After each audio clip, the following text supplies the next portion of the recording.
What really happened with your host, Mike Rivero? The history the government hopes you never learn.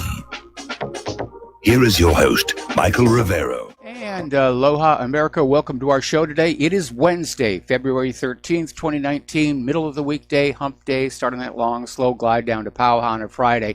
We have got a lot to talk about today. It's been a very, very busy news day. A lot of little things happening all over that we've got to look at. Our phone lines are open, 800-313-9443. That's 800-313-9443. Mike is in our control room, ready to answer the phone and put you on the air with your comments, questions, and observations. And of course, a reminder, tomorrow is Valentine's Day. So those of you who have significant others, make the appropriate plans and arrangements or face the wrath of your partner scorned, as it were here.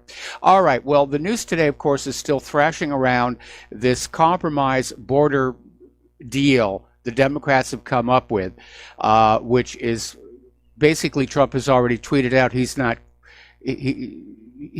pleased with it. He's not happy. And we're getting mixed reports about whether he's going to sign it or not.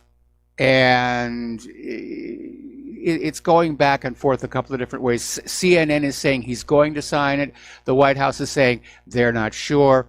But basically, the compromise includes $1.3 billion for fencing along the border. So it's not a wall. It's not the $5.7 billion. And it's actually even less than the deal he rejected last December, which triggered that 35-day partial government shutdown. So, according to sources over at IntelliHub, and actually according to the Washington Post, Trump is going to use an executive order to reallocate federal funds to finance the wall, or at least something more than the 55 miles that the compromise bill would finance. When they say a fence, what they're talking about is called a bollard fence, which is these steel posts that are driven into the ground, and they're too close together for anybody to get through other than a little tiny baby. And so that's what the compromise is going to be. Now, Ted Cruz is out there reviving the El Chapo bill.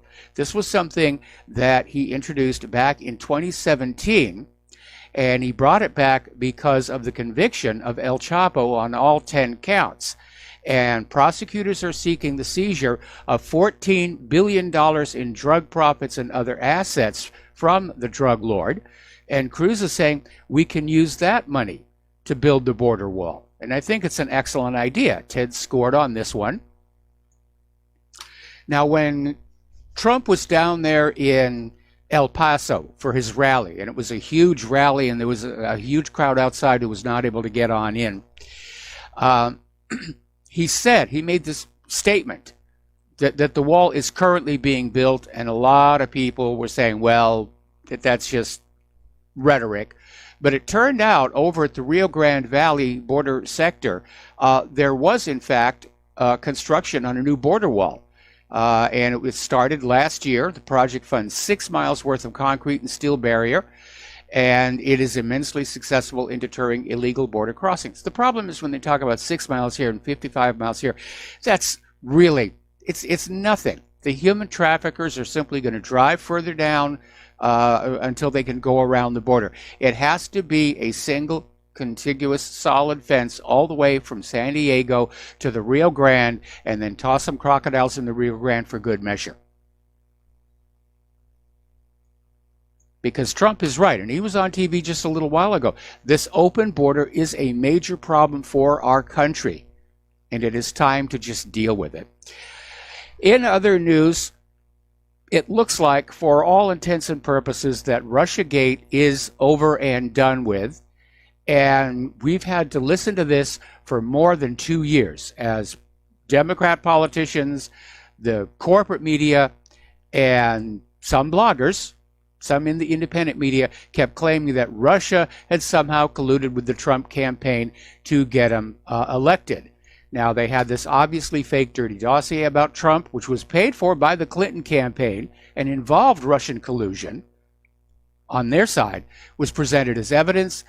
Regular business contacts between Trump flunkies, for lack of a better word, and people in Ukraine or Russia were claimed to be proof of nefarious deals. And there was this Russian clickbait company was accused of manipulating the U.S. electorate by posting puppy pictures and crazy memes on social media. Huge investigations were launched. Every rumor or irrelevant detail was declared to be finally the evidence that would put Trump into the slammer, or at least out of the Oval Office. Every month we were told the walls were closing in on Trump. And, of course, the very real Trump actions that were hurting Russia were ignored. But it looks like the whole thing has run out of steam because, as we mentioned yesterday, the Senate Intelligence Committee came on out with their final report and said they found zero evidence of collusion between the Trump campaign and Russia. And Democrats across the country are wailing and gnashing their teeth. The snowflakes are out there kneading their Play-Doh and popping their blister pack and just having a total, complete meltdown. They were so convinced this was going to be it. All right, we're going to do a shout out now to our on-air affiliates who are just now rejoining our network. So after 2 years of investigations, 200 interviews, the Senate Intelligence Committee said there's no there. It is a big nothing burger on a gluten-free bun. And now even Democrats are having to come up and say, yeah, it does look like there was no collusion. What is really enjoyable, though, is watching the faces of these prostitutes and correspondents on corporate media, as they have to report this, because they've been at the forefront of saying, yes, Trump was colluding, it was out there. And now we get to watch them kind of squirm and try and hem and haw and say, well, there were the contacts, there may, the Senate Intelligence Committee, maybe they failed, and they're trying to make sense of all this.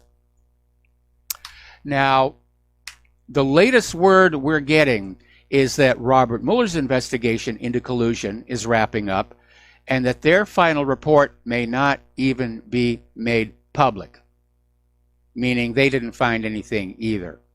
Getting on back to the corporate media, polls are showing that this constant all-out assault on Trump is actually hurting the corporate media. It's hurting trust in the corporate media. Yesterday we were talking about this article that pointed out over the last few weeks, all of a sudden, these references to Hitler and Nazis and fascism, these allusions to Trump were sort of fading away. And one theory was that Trump had somehow curried the favor of the deep state, and the other theory, which I put on out there, was everybody's tired of hearing that, and it looks like that may be exactly what happened. And the media has realized that this constant assault on the President of the United States of America is destroying their image of being unbiased and objective in reporting. And so, according to these polls, half of the U.S. public lost trust in the media over the past 2 years. And now you know why they are so desperate to try and shut the independent media down. Because they want to protect their profits. They want their audience back. Good luck on that one here. Anyway, John Dowd, who was this veteran criminal defense attorney, he headed Trump's legal team during a crucial stretch of Mueller's investigation. He thinks the entire affair is going to end in silence from Mueller. And he says this whole 2-year probe was a terrible waste of time. Just knock it off and get it done. And John Dowd was on ABC, and he says, I don't think there'll be a report. I'll be shocked if anything regarding the president is made public, other than we're done. Meanwhile, of course, there is the question, what about the very well-documented collusion between the Hillary Clinton campaign and various Russian parties? How about Uranium One? Why aren't those being looked at? Those are important questions. And if you feel like, making a phone call to your congressional representatives, those are questions to ask. Where's the investigation into Uranium One? Where's the investigation into the Democrats' collusion with Russia back in 2016? Why is it constantly one-sided here? Now, needless to say, Donald Trump is out there on his Twitter feed celebrating the fact that the Senate Intelligence Committee has basically exonerated him. And So he's due a little bit of a celebration there. Now then, remember Maria Butina. She is this Russian gun rights activist who pled guilty to acting as an unregistered Russian agent. And she's now gone public over at the New Republic, basically saying she's not a spy. You know, she was involved in lobbying for the NRA, and she came on out and said if she was really a spy, she would have kept her private life secret. It doesn't make sense that she would be out there so publicly visible. That's not how spies operate. But she's out there denying the claim that she was a spy. So let's talk a little bit more about Ilhan Omar. And a lot of people are still talking about this firestorm of pressure that is being brought to bear on her. I mean, even Donald Trump is saying she should resign. How dare she say these things about AIPAC giving money to American politicians? You know, the fact that it's true is no defense. It's still anti-Semitism here. And what's really going on here is AIPAC and Israel, they're afraid the debate might open up. When you have a member of Congress saying it's time to look at Israel's influence in our politics, it's time to look at Israel's meddling in our politics, they're going to get afraid. Because, yeah, Israel's been messing in our politics forever, going back at least as far as Harry Truman. But they kept it out of the eyes of the American people. The American people have been lulled into believing that the government in Washington, D.C. still represents we, the people. That Washington, D.C. is of the people, by the people, and for the people. And now the American people are waking up and realizing that's not true. We are under foreign puppet rule. We have a Vichy government. So Representative Omar, and she did apologize, but she has not retracted. And again, it was just amazing to see how many members of, Congress and the government general just attacked her. How dare you call attention to AIPAC? You can't do that. So people are saying, was it anti-Semitic? No, it wasn't. And even more important, not only is it protected by her status as a member of the House of Representatives, it's protected by the First Amendment. We have a First Amendment right to ask, what is Israel's influence in our government? It's a legitimate question. And by the way, have you noticed the double standard that's going on here? Remember Stephen King, Representative Stephen King? He got kicked off some of his committees for defending the terms white supremacist and white nationalist. But nobody called on him to resign. But boy, they're after Omar. They absolutely. Now, here's what's really interesting.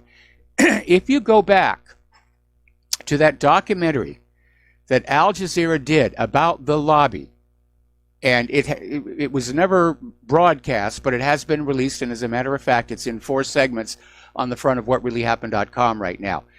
And in one of those segments, they actually catch the pro-Israel lobby on tape boasting about how its money influences Washington, D.C.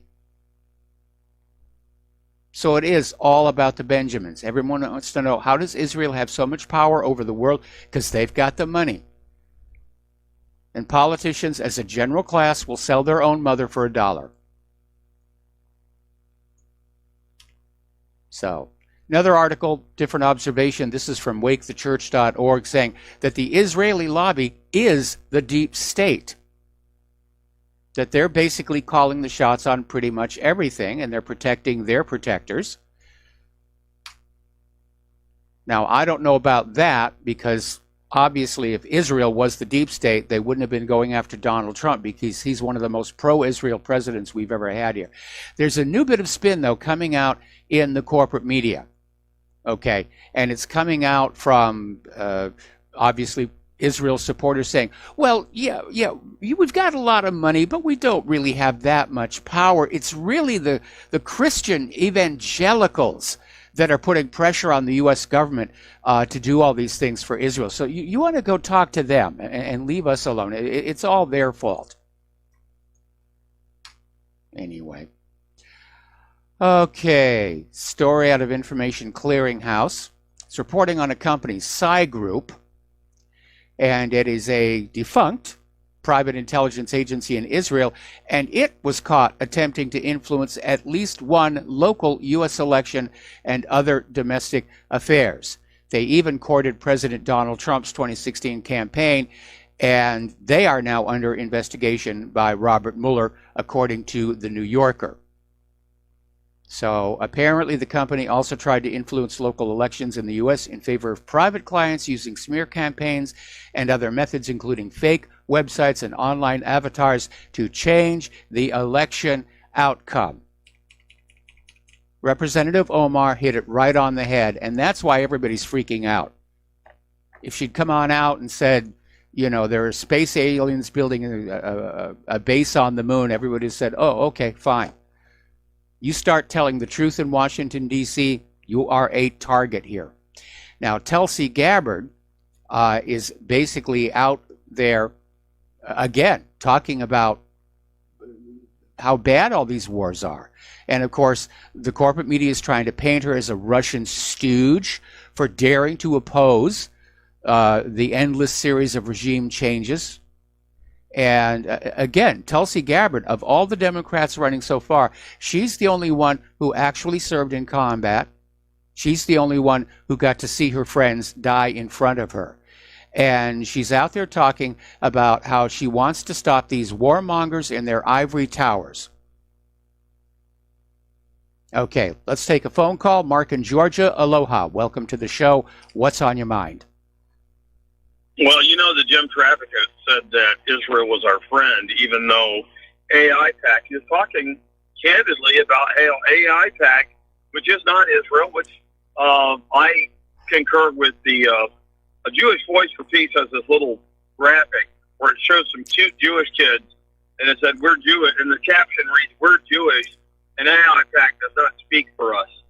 And that's the thing, is that what we need to be emphatically clear is there are informed Jews like Sir Gerald Kaufman, that's Kaufma, I think it's one N or two at the end, but he went on record that he was himself a Holocaust survivor.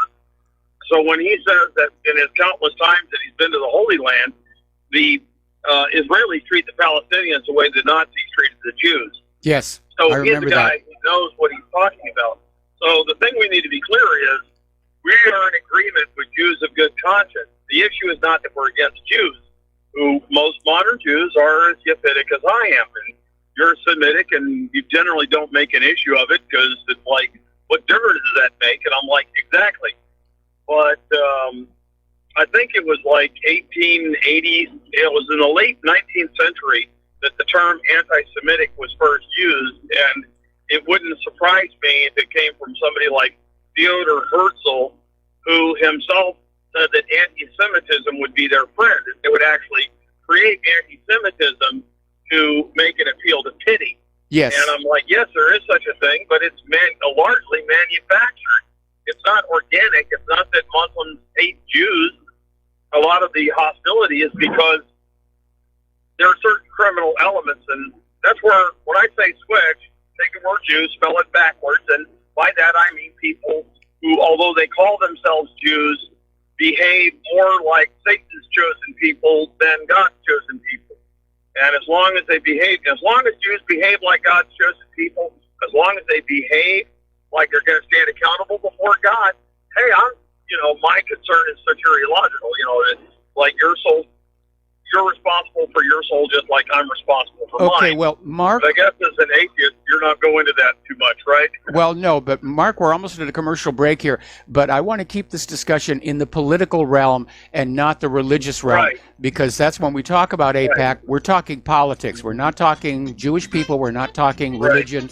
Anyway, we got to take a break for commercials. Thank you for the call. We'll be right back.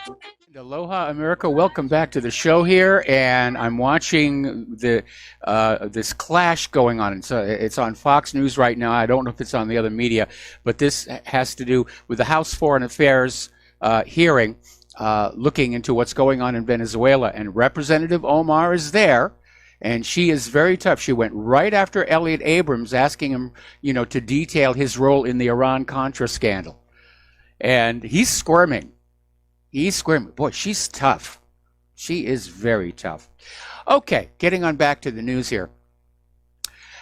Senate Majority Leader Mitch McConnell has basically lobbed a bombshell into the 2020 Democratic primary. He is going to call for a vote on Alexandria Ocasio-Cortez's Green New Deal. And, of course, there's no chance it's going to pass, but what he wants to do is get Democrats on the record for having supported it. And, of course, if no Democrats support it, then it's a major block against Alexandria, her rising star. So that's going to be interesting to see what happens there. That being said, that it's going to be fun to watch. I really am concerned that the political infighting has really come to dominate everybody's life in Washington, D.C., to the neglect and decay of our nation. And also, basically, it's eroding their supposed oversight over the military, over what's going on in these various wars. Congress is supposed to be in charge of the wars, at least in charge of starting and stopping them. Haven't done that. Down in Virginia, Governor Ralph Northam is planning a listening tour to meet with citizens as his blackface scandal continues, and he vows to remain in his post. And again, this is feeling like a hatchet job. Okay, we're talking about something that happened back in 1984. And again, times change, sensibilities change, customs change. I mean, look at how the liberal snowflakes have made everything offensive now. Didn't used to be that way. Used to live in a world where if somebody did something that, was a little questionable, you just shrug your shoulders and you go on. That was it. You had a thick hide back then. But they're still pushing that whole blackface thing. And again, as I mentioned before, I'm sure every one of us can go look through our past to things we did that when we were young, that were okay when we were young, but would be denounced today. What are we all supposed to be? Psychic? Are we supposed to be standing around there saying, oh, I'd like to do this, but 20 years from now, I'm going to have somebody come up and demand I resign as governor because of it. It doesn't work that way. Now, the concern here is that the Republicans, because they are not opposing these politically correct feeding frenzies, it's turning out to a victory for the Democrats down there in Virginia. Trump just isn't getting it with that scandal. And it's being turned into another weapon. It's being turned into another weapon here. Now, publicly supporting President Trump is starting to become very dangerous. And apparently, there was this gentleman named Randall was live streaming at the Amy Klobuchar event. While he was doing that, somebody went onto his farm and shot his husky that's named Donald J. Trump. So now it's down to killing each other's dogs here. Okay. Now then, do you remember Beth Inabinit? She was the woman who assaulted Kellyanne Conway last October. And she's basically facing a trial next month for second-degree assault. It turns out she is married to the CEO of a $43 million environmental charity and manages volunteers for a nonprofit that boasts empathy as a priority skill for living and working together in this radically different world. Well, it sounds really good, but clearly does not walk her talk. And apparently she might actually be charged with a federal crime. And again, we were seeing people just literally being incited to violence by Democrats like Maxine Waters and Nancy Pelosi. That's incitement, and incitement to violence is a crime, and people were becoming violent. I'm glad that phase seems to be fading out right now. But it shows you what trouble our society's in. Okay, we got to take another break for commercials, and we'll be back with a phone call after these few words. Aloha, America. Welcome back to our show here. We're going to go to the telephones to Joe in California. Aloha, Joe. Welcome to the show. What's on your mind? Aloha, Mike. I haven't had any problems with my pet. I named my pet. I named my pet after the President of the United States. His name's Benjamin.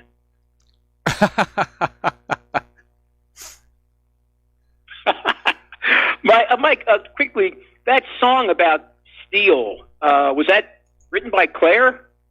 Oh, which song again? The song about the steel being taken away and the holes left? Oh, no, that was written by Thanea Crone.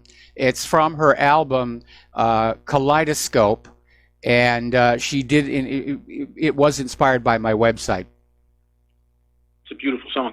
Mike, yeah, we are going to see in 2020, I mean, we thought 2016 was bad. We are going to see some serious violence on Election Day and in the following days if Trump should get reelected, because I think based on what we've seen thus far throughout the first 2 years, I think we're going to hit full third world banana republic mode following that 2020 election. We're pretty close to that right now, unfortunately.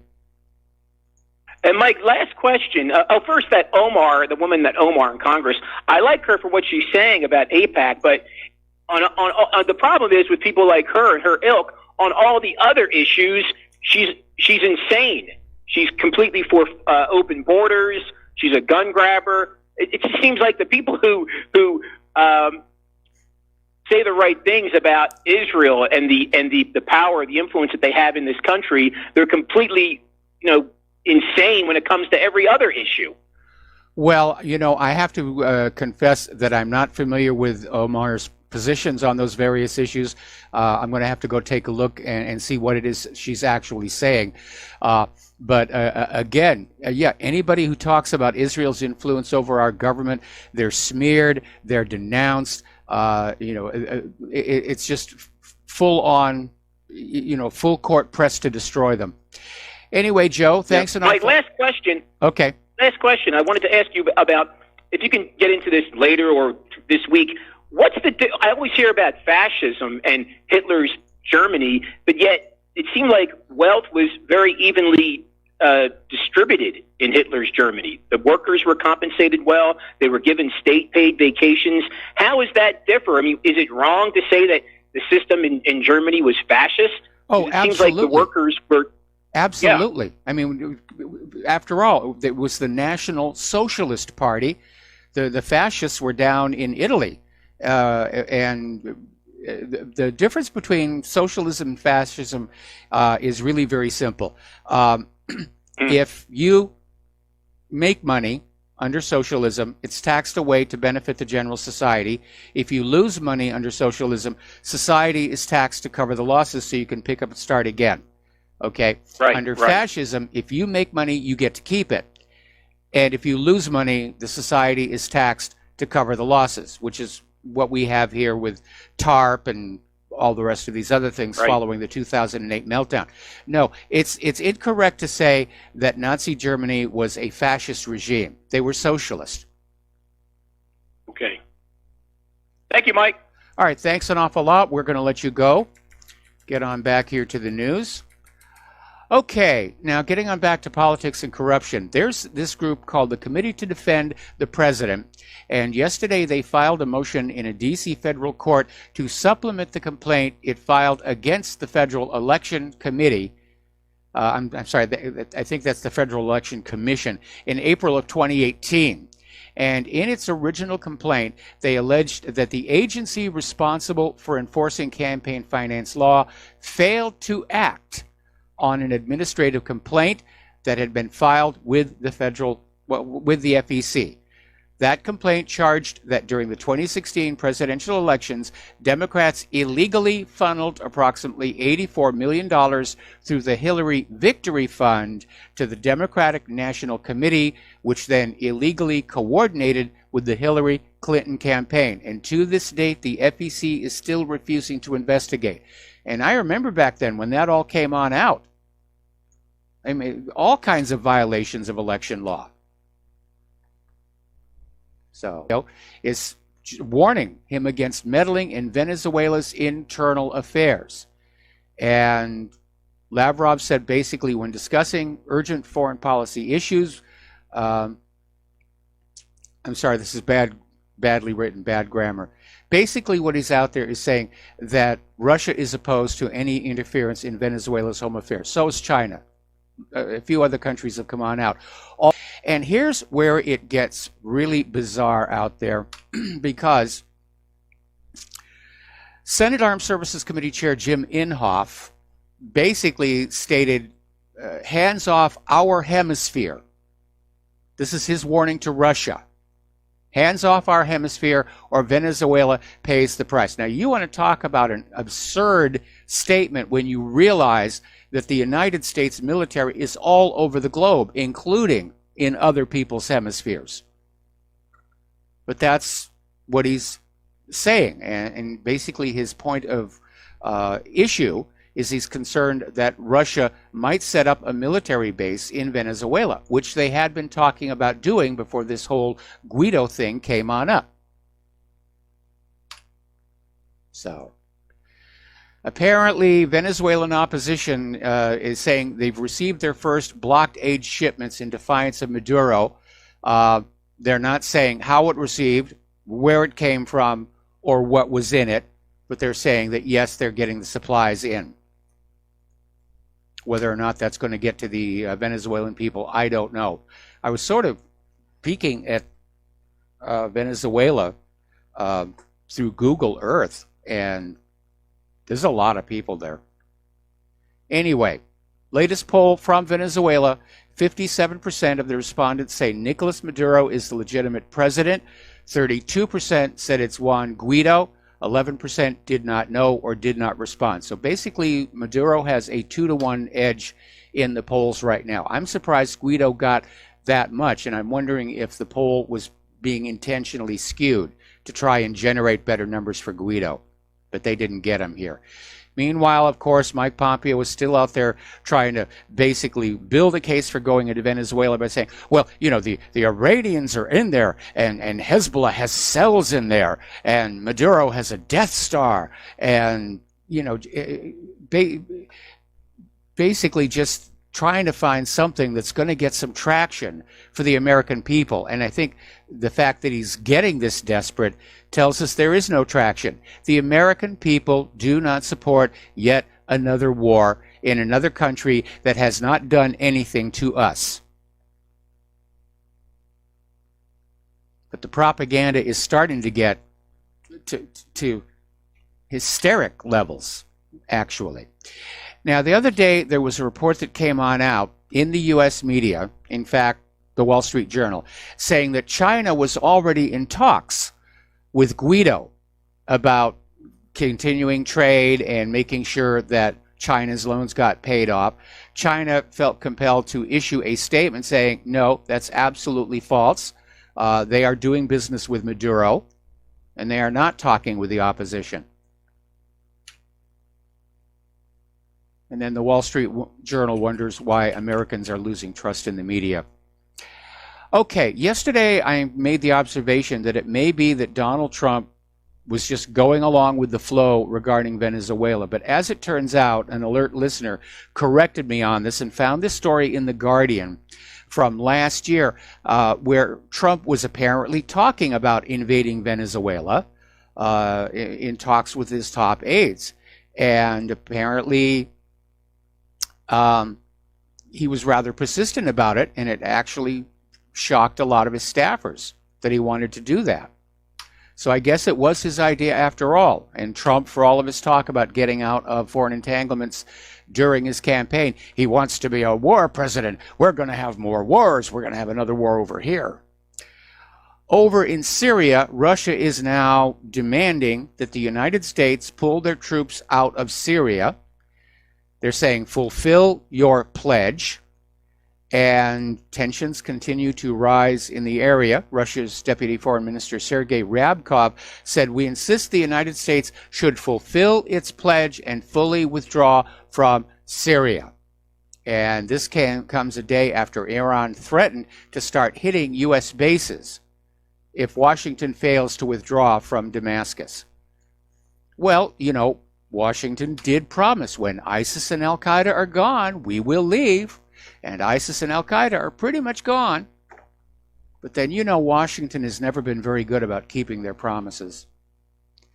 And of course, Iran would be foolish to launch an attack against the U.S. base in Syria. That's exactly what the United States would want, because that would trigger the war against Iran, which everybody seems to be gearing up for. Now, Syria, over at the United Nations, is reiterating its demands for the Security Council to take action against the coalition's continued crimes against Syria.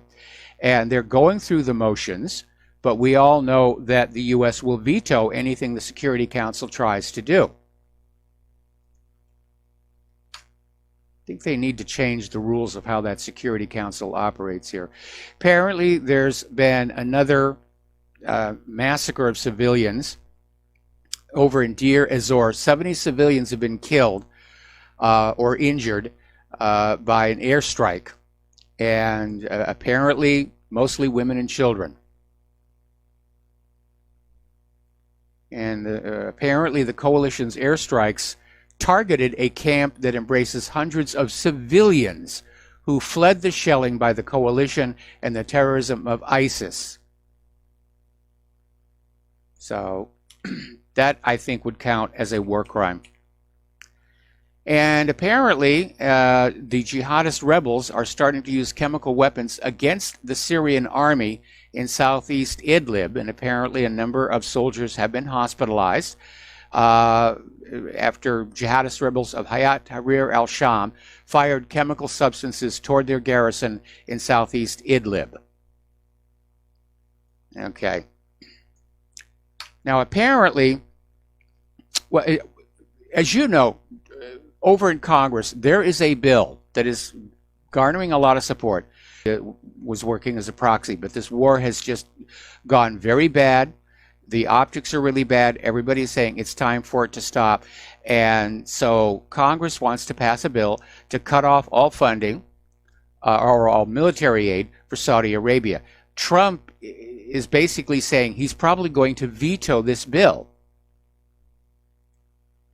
And Democrats and Republicans reintroduced this war power resolution 2 weeks ago, trying to send a strong message to Riyadh about the humanitarian disaster in Yemen, as well as more payback for the killing of Saudi journalist Jamal Khashoggi.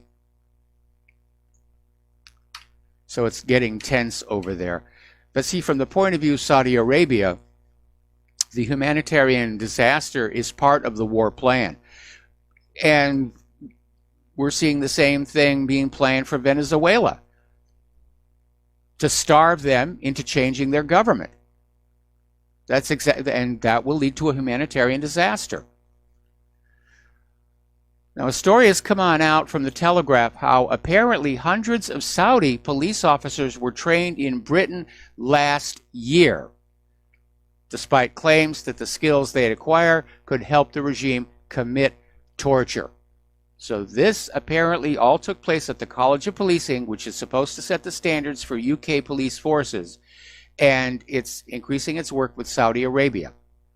So the Telegraph found 268 Saudi police officers attended British training sessions between January and October of last year.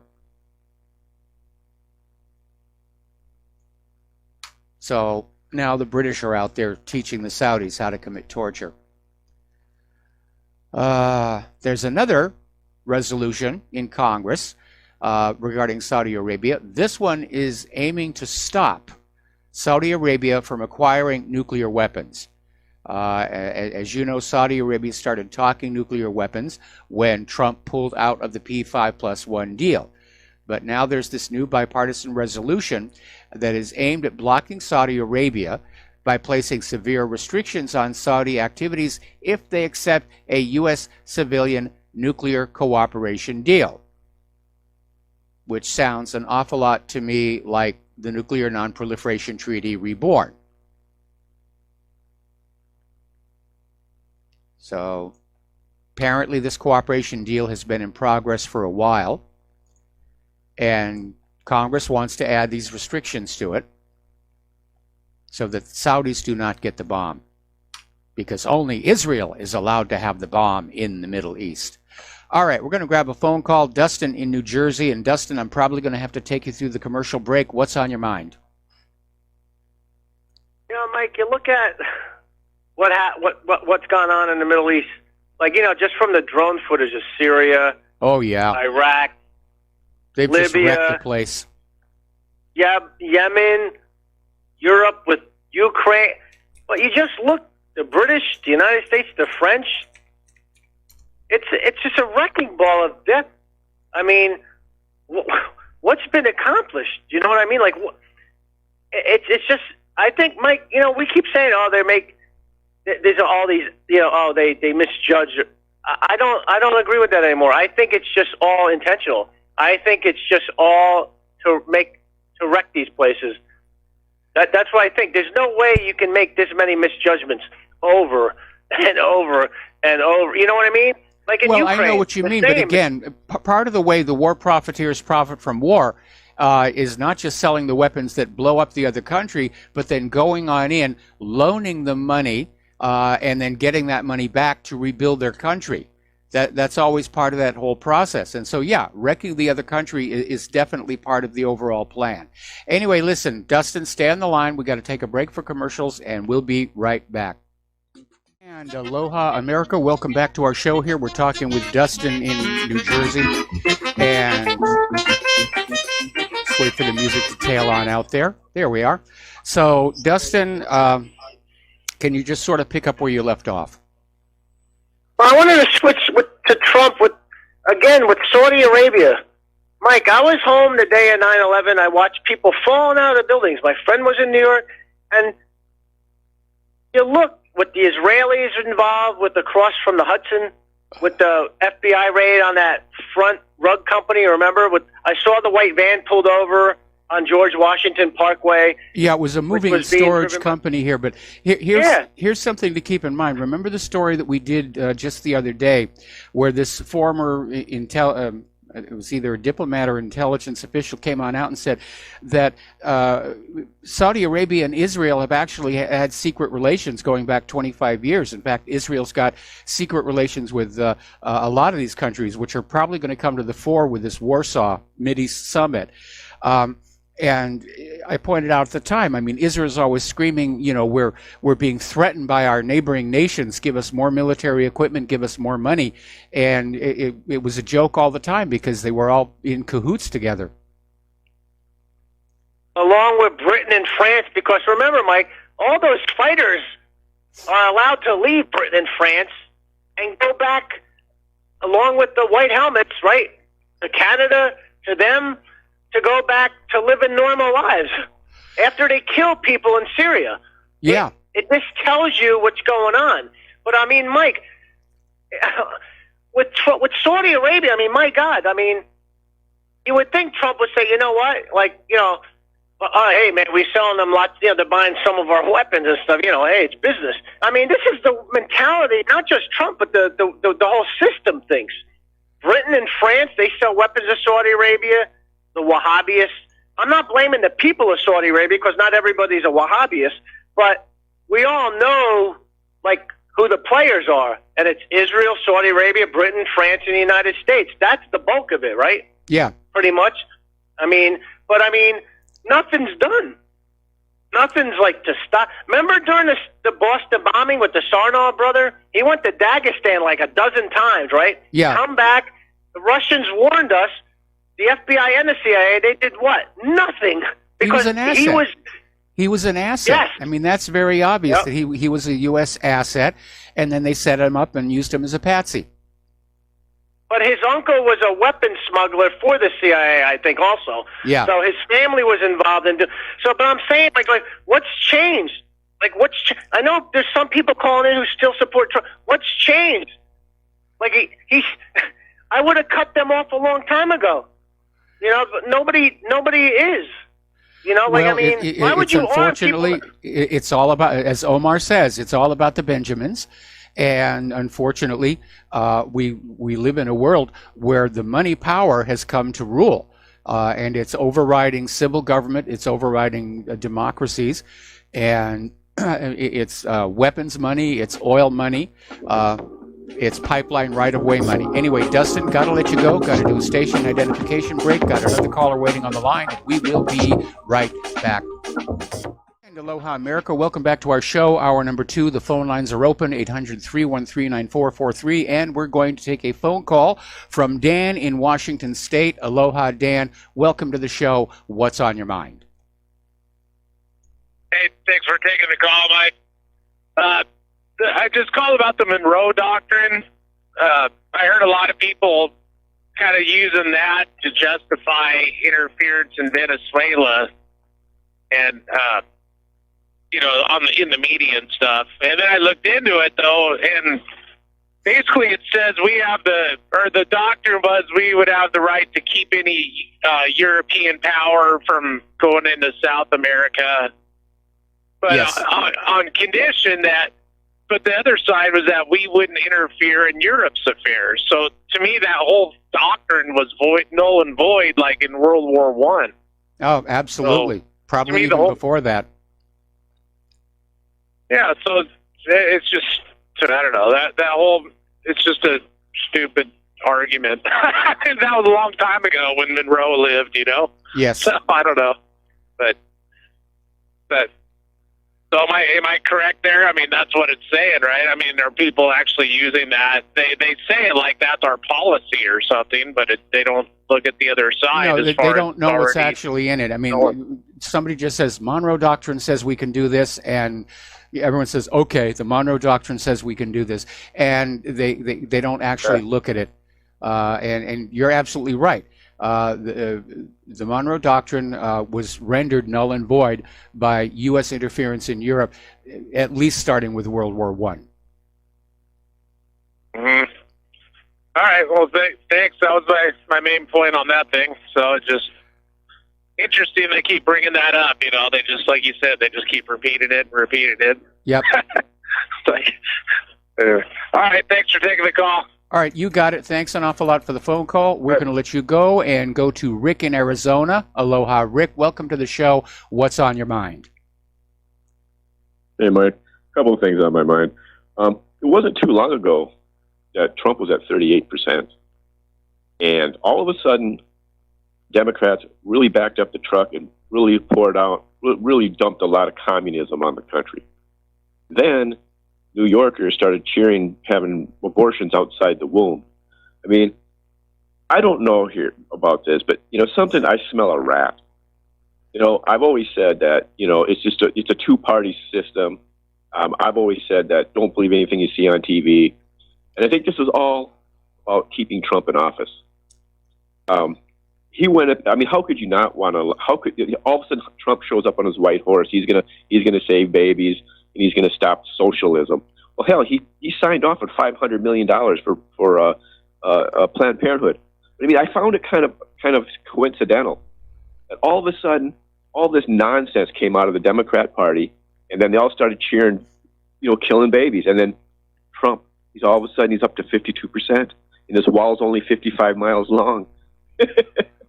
Well, It's I think amazing. what's going on is the Democratic Party right now they're moving even further to the left, as evidenced by this stuff about you can have an abortion right up to the moment of birth, and I think most Americans are starting to turn off from that. And Trump, for all of his shortcomings and failings, is still looking good to the American people, not because he's actually doing a better job, but because the Democrats appear to be kind of self-destructing, if you ask me.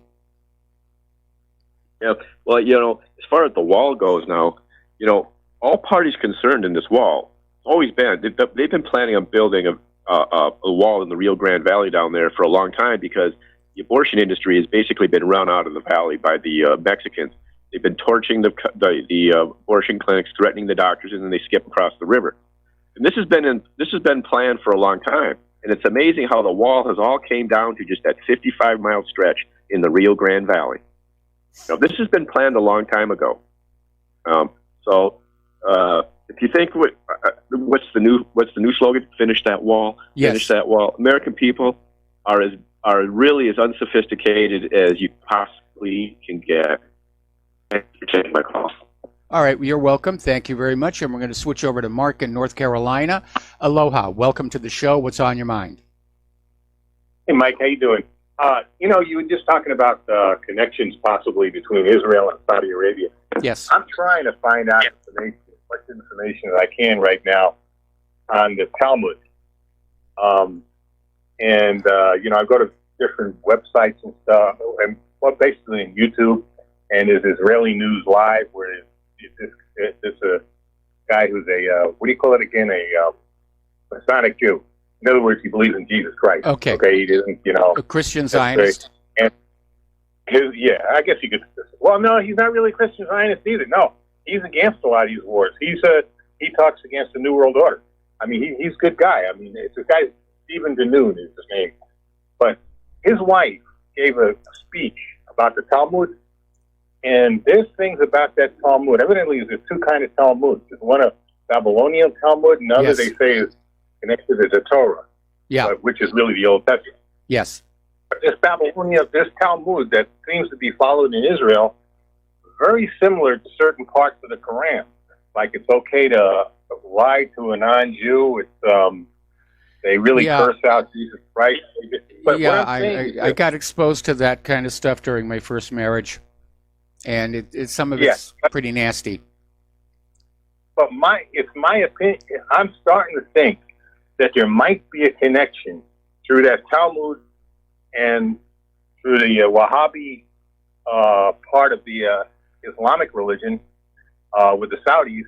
There's a connection between parts of Judaism, sort of cultish form of Judaism, and a cultish form of Islam, which have very similar, even the way they dress. Like you look at these, what do you call them, Chabad Lubavitches, man? And you look at the way they dress and stuff, and the way the women have to walk behind the men, and the what do you call it again? The Saudis, the way the Saudis run the things, very similar. Well, there's a lot of cultural connections into the nations that we know as the Middle East today until the end of World War I. So, but I think overwhelmingly the main connection between these governments is political expediency and economics. And certainly, Israel would want to actually have good relations with those other nations, but needed to maintain that illusion of being under threat from them in order to extract more military aid from the United States. I think that's all that there is to it. You might be right, Mike, but I have a sneaking suspicion that there's more to it than that. I even heard that, for instance, you talk about what do you call those people again? Central Europe, not Central Asia, the Ashkenazi. The Khazari. The Khazars, yes. Yeah, there might be some connection there that the Saudis also might have some people coming from the Khazars or the Khazars, whatever they call themselves, and a certain amount of Jews. Well, not really, because if you look at the Khazarians, who are now the Ashkenazi, they look Central Asian. They've got a very pale skin. They don't look Middle Eastern at all, as opposed to the Saudis, who very clearly come from Arabic, genetic lines. Well, wait a minute, Mike. Look at the Georgians. Look at people look at the Turks. They don't look pale skinned to me at all. I mean, they're fairly dark, swarthy skinned people. The same thing with most of Central Asia. Some may be light skinned, even Iranians, which is really part of Iran. Mark. Okay, I'm talking about if you look at the Ashkenazi Jewish population today, they have pale skin. They don't look Middle Eastern. The Saudis look Middle Eastern. That's because Mark, I think you're pushing a bad position here. I don't think there's anything to this idea. I think that this alliance, which was hidden, is based purely in politics and economics and expediency. Anyway, we're going to let you go. Thanks an awful lot for the phone call. And we're going to do a shout out now to our on-air affiliates who are just now joining our network. So again, going on back a few days, there was this revelation that Israel has actually had secret relations with its Mideast neighbors, including Saudi Arabia, going back about 25 years. Well, now we've got this Mideast summit up in Warsaw, Poland. And Netanyahu is basically up there. This conference is co-hosted by the U.S. and Poland. It's supposed to overtly be focused on Mideast peace and security. Around 80 countries are participating, including Israel, but Iran was not invited, and that is very telling because Netanyahu is saying that the focus of this conference is going to be on Iran. And believe it or not, this story just came out in Russia Today. The Israel and Arab nations discuss common interests of war with Iran. So there it is. Everybody's going to get together and gang up and whoop on Iran. So anyway, meanwhile, Israel has sent another warning to Iran that Israel's missiles can travel very far. So they're rattling the sabers over there. If you are parents of military-aged children, get ready to say goodbye to them. They're going to have to do a draft.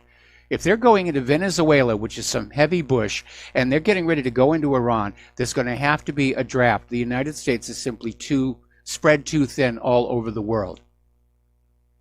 We have military forces of varying sizes and capabilities in 39% of the world's nations. Speaking of Iran, there was a suicide attack that killed 20 members of the Revolutionary Guards, and it was a car bomb. And I'm wondering if this is the beginning of a destabilization campaign. Now, interestingly enough, up at the International Court of Justice, they have issued a ruling allowing Iran to proceed with their efforts to recover $2 billion in funds frozen by the United States. Now, this goes back to the P5+1 deal, where Iran agreed to all the requirements to curtail their nuclear activities and even limit the ones they're allowed under the Non-Proliferation Treaty, and the U.S. would unfreeze the funds and return the money. The U.S. never did. Now the U.S. is trying to hang on to the money by claiming that it's going to be paid to survivors and relatives of a 1983 terrorist attack in Lebanon, which the U.S. blamed on Iran, but provided absolutely no proof that it actually happened. There was even another case where the U.S. blamed Iran for 9/11. And said some of this money that we've frozen from Iranian assets is going to go to them. So the International Court of Justice may be having the final word on all of this. But again, it reinforces it's all driven by the money. It's all about grabbing the money and using that money to wield power, because that's what money is. It's tokenized power. You got enough money, you can get anybody to do anything here. Another little article, this is a look back, it's from truthout.org, and it's basically starting with the fact that Iran is just now celebrating the 40th anniversary of the 1979 revolution, where the Shah of Iran was driven from power and the Islamic Republic basically came into existence, at which point Iran went from being really good friends with the United States to being a bitter enemy. And this article basically talks about how this all got started and how the suffering of the Iranian people has Made in USA stamped on it. Because it goes all the way back to 1953, when the United States basically threw out the elected president of Iran, Mohammad Mossadegh, and installed that tyrant, the Shah. And Mohammad Mossadegh was the democratically elected prime minister of Iran. He was deposed and imprisoned at the behest of Dwight Eisenhower and Winston Churchill, and it was all about getting Iran's oil at a discounted price. That's what it was about. Again, money, access to oil. Pardon me. Over in Iraq, Acting Defense Secretary Patrick Shanahan is over there trying to visit and calm things down because the Prime Minister of Iraq is adamant there will be no permanent foreign bases in Iraq. The war is over. It is time for you to go.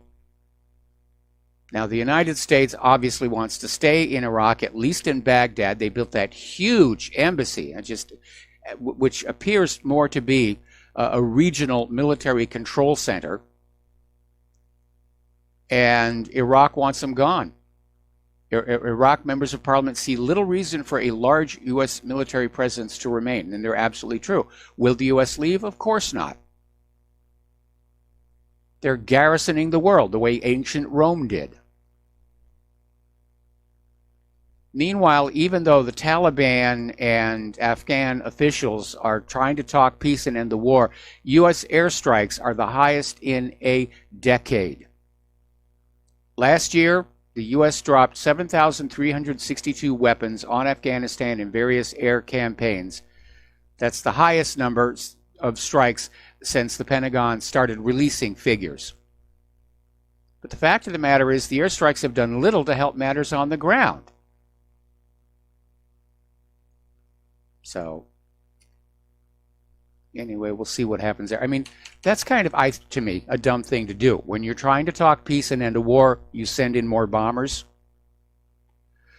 Russia's UN envoy, Vasily Nebenzia, speaking before the United Nations Security Council, is accusing the United States of being the puppet master behind the whole Maidan Theater, which overthrew Yanukovych and installed Poroshenko, and says that basically it is the United States that is encouraging Ukraine's provocations against Russia and then attempting to cover them up and protect them. And it does make sense. And again, it's great that this is getting out before the UN Security Council, but the UN Security Council will be absolutely helpless to do anything about it because of the United States permanent veto.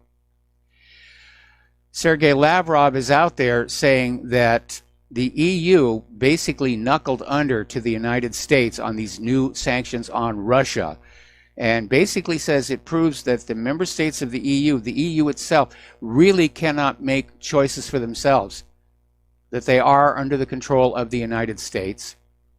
And again,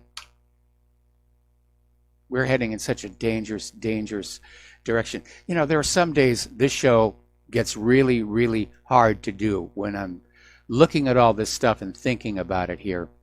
By the way, have you noticed, and there's this article, again, Russia Today, we have this politically correct culture where you have to be very careful about what you say about other people, how you describe them.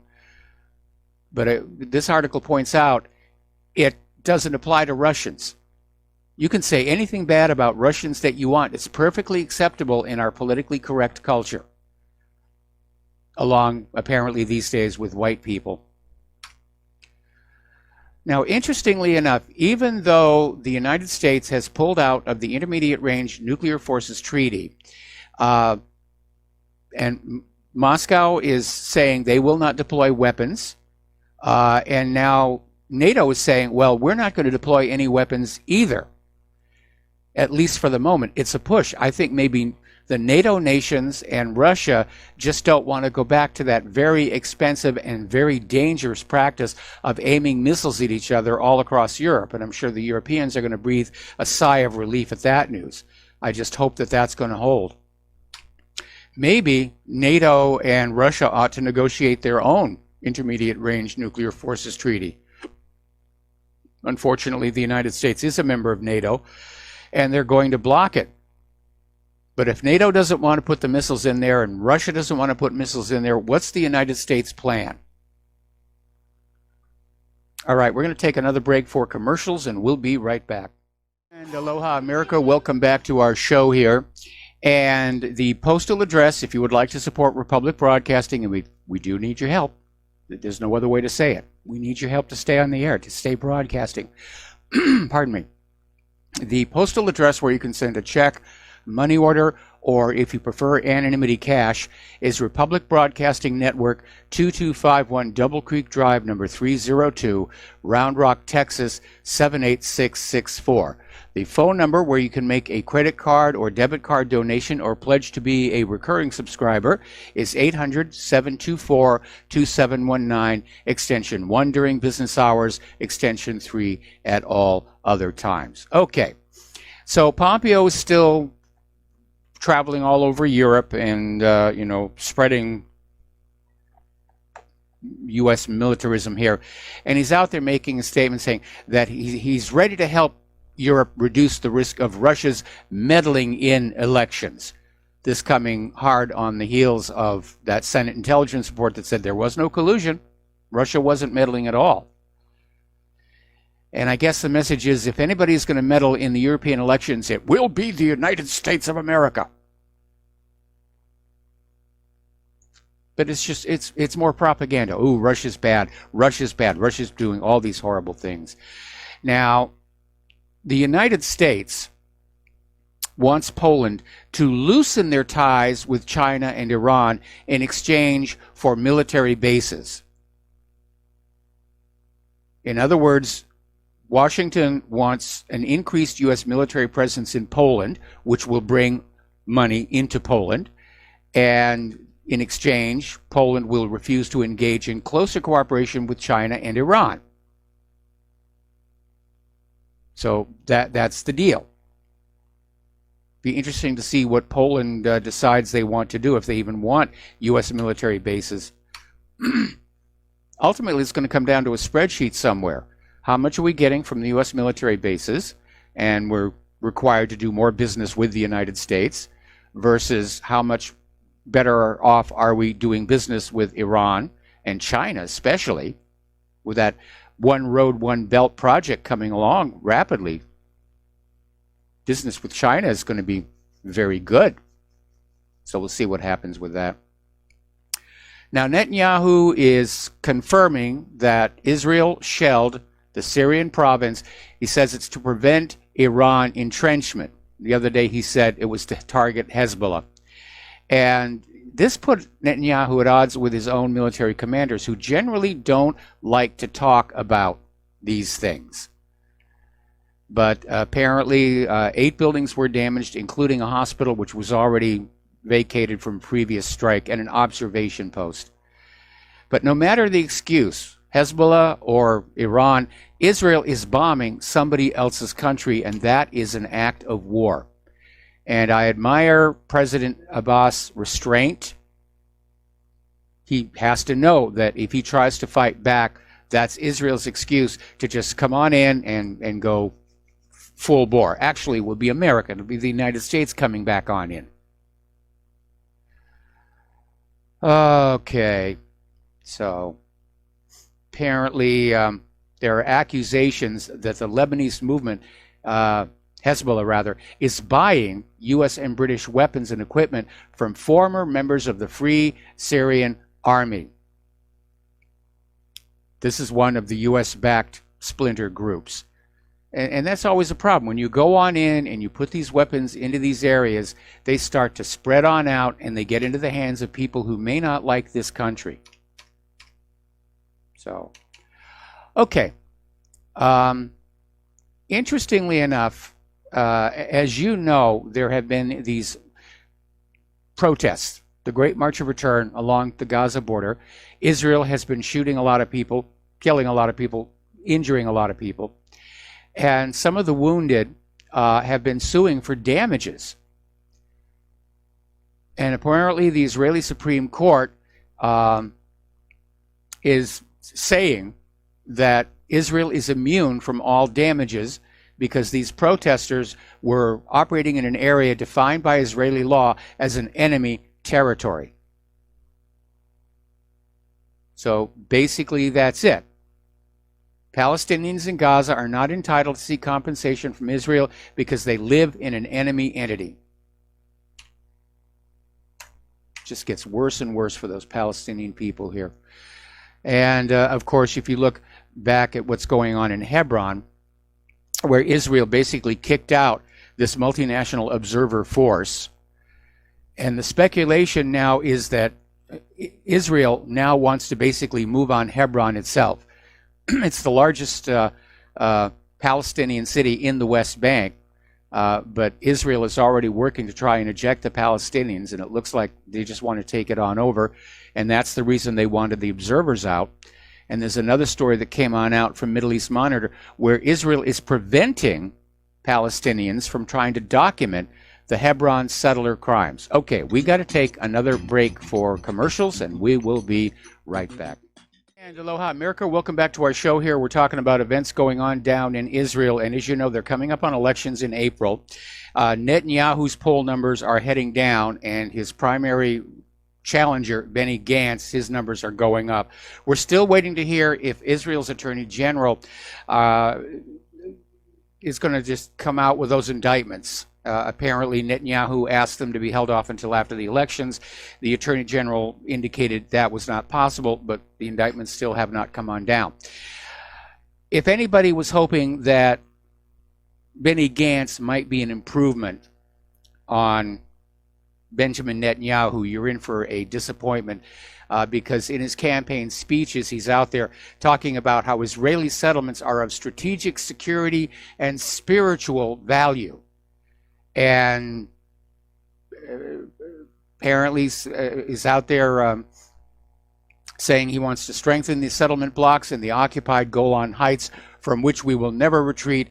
The Jordan Valley, which is what they call the West Bank, will remain our eastern security border. So it's not going to be an improvement here. Now, Hamas representatives are up in Russia meeting with the Russian government, and they're trying to figure out a way to solve the Palestine crisis. And they said it's going to be based on several issues, starting with a rejection of the so-called deal of the century, which clearly the Palestinians don't want. It's a raw deal. First and foremost, I mean, it's completely one-sided in favor of Israel, including requiring the Palestinians to forego their right of return to their original homes and villages taken from them by the creation of the State of Israel. Now, the United Nations promised the Palestinians a right of return. Israel itself promised the Palestinians a right of return, and now they want to renege on the deal. So apparently one of the issues Hamas has raised is they do not see Gaza and the West Bank being separate independent states. It's all going to be one. Under who, we don't know, but there's been a lot of friction lately between the Palestinian Authority, which seems to be in a period of political chaos, and Hamas. Now here's a little bit of good news. Over in Maryland, Saeed Saqib Ali, he's a software engineer and a former state delegate. He's suing Governor Larry Hogan over this new anti-BDS law because he wants to apply for state contracts, and Maryland's law basically says that if you support boycott, divestment, sanctions, you are not allowed to engage in business with the state. And so Saeed is taking them to court, and I wish him a lot of luck. And basically, Saeed said, I want those contracts, but I'm not going to sign, a pledge, in support of Israel. So I'm glad he's going to stand his ground. And I hope this goes all the way to the Supreme Court, because this is, in fact, a First Amendment issue. And do you realize how bizarre it is? First of all, the stunner that so many of our congressional representatives and state representatives are working so hard to help Israel and to protect Israel. And we're turning into a country where it's perfectly okay to criticize the government of the United States of America, but don't you dare criticize the government of Israel. You can criticize the government of Great Britain. You can criticize the government of France. You can criticize the government of Japan. You can criticize the government of Australia, but don't you dare criticize Israel. You're being mean and anti-Semitic there. Over in Turkey, they have launched one of their largest operations yet against alleged supporters of the U.S.-based Muslim cleric who is suspected of leading that attempted coup back in 2016. And they have ordered the arrest of 1,112 people. Well, I remember when that one was going down. Everybody said, oh, yeah, they're toast. We're going to have a new puppet regime over there in Turkey. Now, here's an interesting little story. This is over in the Western Pacific, and this is coming from the British Reuters. U.S. lawmakers apparently yesterday got together for a little ceremony, a celebration, to tout the alliance between Japan, South Korea, and the United States, basically reinforcing the trilateral relationship. The problem is, of course, that right now, South Korea and Japan aren't really getting along all that well. Relations have chilled due to disputes over their wartime history, including Japan's 1910 through 1945 colonization of the Korean Peninsula, as well as allegations of provocations by each country's army. Some wounds apparently do not heal very easily here. One thing that Japan and South Korea do agree on, they see Washington as a major threat to global security. Now, back in 2013, only 1/4 of the people from 22 nations saw the United States as a threat to their countries.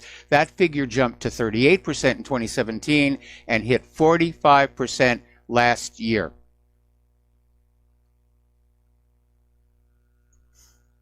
We're seeing protests all over. There are mass protests in Haiti. What a mess was made of Haiti, especially after that earthquake. The government is blatantly corrupt. Terrible mismanagement. What money was sent in to help the people of Haiti wound up being used to buy up real estate on which resorts are being built. So this neo-Duvalier era in Haiti, which has largely been put together by the United States, is starting to fall apart. So will the United States invade Haiti to protect their little regime there? They're going to be all over. Meanwhile, we have this drug war in Mexico, and it is getting bloody. Apparently 33,000 Mexicans, more than 33,000, were killed in 2018. And much of the violence is a result of the country's long-running drug war. The Mexican government began deploying its military forces around the country in 2006 to confront the drug cartels. Now, remember Fast and Furious? The United States was sending weapons down to those drug cartels. Think about that for a minute here. All right, we're going to take a phone call from Bill in Wisconsin. Aloha, Bill. Welcome to the show. What's on your mind? Okay, thank you, Michael, for taking the call. A number of things. Senator Ted Cruz has a bill to have El Chapo's assets seized. Yes. Supposedly, he has $14 billion in assets, and we could apply that for the wall. Yeah, so he started talking about that back in 2017. Yeah. And I'm wondering, Trump wants Mexico to pay for the wall. Why not have El Chapo do it? And I would bet that he's probably got CIA connections anyway. I'm surprised, that they've convicted him, but we'll see what happens. The other thing, have you ever heard of Michael Hoffman? Oh, yeah. Okay.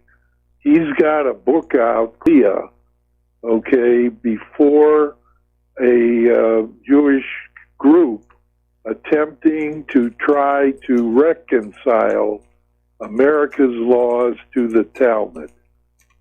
An interesting picture, to say the least. Well, you know, Okay. we have a lot of people who are calling into the show and posting articles on social media saying that U.S. law is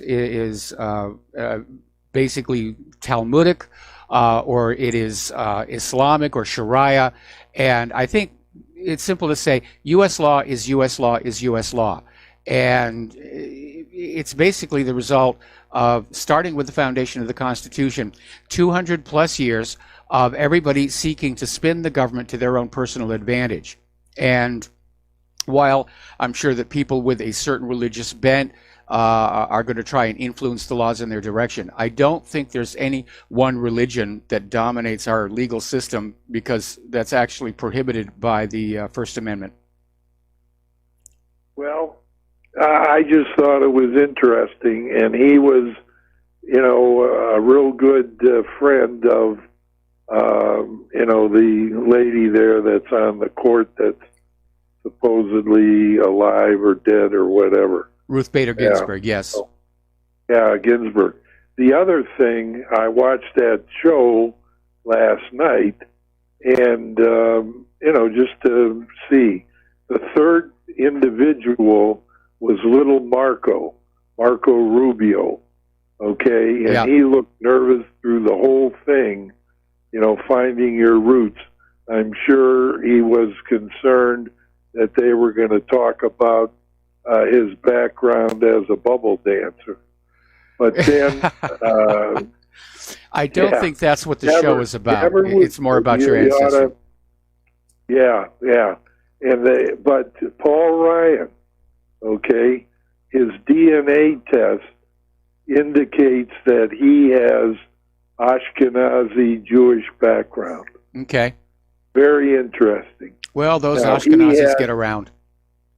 Yeah, and he didn't have a lot, but he had more Ashkenazi Jewish background, than Elizabeth Warren has American Indian blood. Yeah. Well, there's two things to keep in mind. First of all, I don't know which DNA test they're doing on this program. I'm hoping it's going to be a bit more accurate than the home kits, which are very inaccurate. And there's yet another story out there about identical twins who took one of those tests and they got wildly differing results. But you need to understand that if you go back far enough through generation after generation after generation, everybody gets related to everybody else. And it's ridiculous to try and say, oh my goodness, this person had this ancestry and so forth. Modern genealogists, geneticists, if you will, in France are saying that every French person alive today is related to Charlemagne one way or the other. Apparently Charlemagne was really busy with all those French farm maids. Yeah. Well, like I said, I thought it was interesting. And is it true, though, that when you do the DNA test through Ancestry, they own your DNA after that? Yeah, that's a real problem, and that's true of all of the DNA testing services, where basically they say, we now own your DNA. And the idea for that is if they find something interesting in there, they get to patent it and profit from it. And of course, they get to resell your DNA to like government databases and so forth and so on. Sure, yeah. Well, that's all I got today. All right, well, thanks an awful lot for the phone call, and we're going to let you go. The phone lines are open now. Getting on back down to Mexico here, apparently they have got major strikes all across Mexico. These are wildcat strikes. They're expanding. It started in Matamoros, Mexico, and it's going across the country. And apparently it was started by tens of thousands of workers at 45 maquiladora plants who rebelled last month against the pro-corporate trade unions. And so apparently, along with the drug problems, they've got that now. This brings me to this article that came on out from WSWS.org, basically saying that it looks like there's an upsurge of working class struggles this year. And we've seen it. We saw it with France with the yellow vests. We've seen yellow vests in other countries. And we've had decades in which the class struggle has been suppressed by the trade unions, the working class, and I'm sorry, the working class and the ruling class. Basically, people are starting to get to their feet and say, this has gone on enough. And wealth inequality, again, it's at record levels in many parts of the world. And you can't have that and not eventually have a revolution. We saw that in revolutionary France. You know, prior to the revolution, I mean, if you looked at the poverty of the French people versus the nobility and the royalty with like Versailles, it was just absolutely insane here. So yeah, we are seeing a lot more protests. They're not getting coverage on the corporate media. There have been yellow vest protests in the United States, about 20 that I know of. They're getting, okay. Somebody said we could just copyright our own DNA and then sue the DNA testing companies when they try and resell it. Anyway, so yeah, people are protesting around the world. And I said, I think a couple of years ago, this push to create a global government could create a political climate leading to global revolution, and that may actually be happening. Okay, now the United States has just started producing a new nuclear warhead for the Trident submarine-launched ballistic missile. It's called the W-76-2, and it's a mini nuke. The Trident right now, the standard warhead, has about 100 kilotons. This little mini nuke is just 5 kilotons. It's a really tiny precision bomb. And the problem with it is that because it is so small, the inhibitions about using it just aren't going to be there. This thing is like 1/3 of the bomb that destroyed Hiroshima and Nagasaki, which is still a lot of bomb. But as we edge closer and closer to a third world war and the possibility of a nuclear exchange, you know, having usable bombs, you know, it's a tactile, it's a nuclear hand grenade, if you will. We can go ahead and use that. This isn't a big deal here. And that is of concern, because once you start flinging nuclear weapons, who knows what's going to happen. Besides which, it's still going to shower its target with radioactivity. It's still a nasty, nasty weapon. Okay, we got to take a break for commercials. We got a caller waiting on the line, and we will be right back.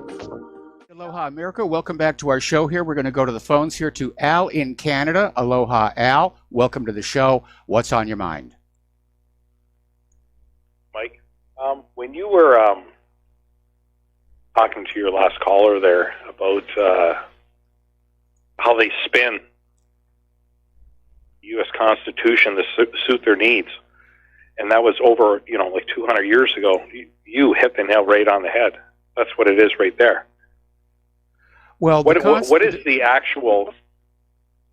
Go ahead. Okay, what I was saying was we started with the Constitution, then we started adding laws on top of it, but those laws were all being negotiated and debated and lobbied for by people who were trying to basically bias government activity in their favor, either as a business or a political entity or something. And so we have this incredible mishmash of laws, and we've gone a long way from the Constitution. And these days we have a federal government which is openly contemptuous of it, and a Supreme Court which unfortunately for the most part tends to turn a blind eye. Exactly. And they do it incrementally so as not to, to gain attraction to what they're actually doing. It's how this has been happening for years and years and years now. Yes. You know, you just fly just a little bit under the radar and you just nibble away at something, and then next thing you know, it's like, oh my, look at this. Yes. What just happened? You know? No, this out there. This has been underway since the end of the Civil War. That's when the United States really began to change, because a big part of what the Civil War was about was the Federalists were trying to intrude into the states' activity, and the states resented it, much like Brussels is intruding into the EU member states. And so that's why the Confederacy seceded. They wanted to be left alone. They wanted to go on running their nation the way the United States had been running up until that point.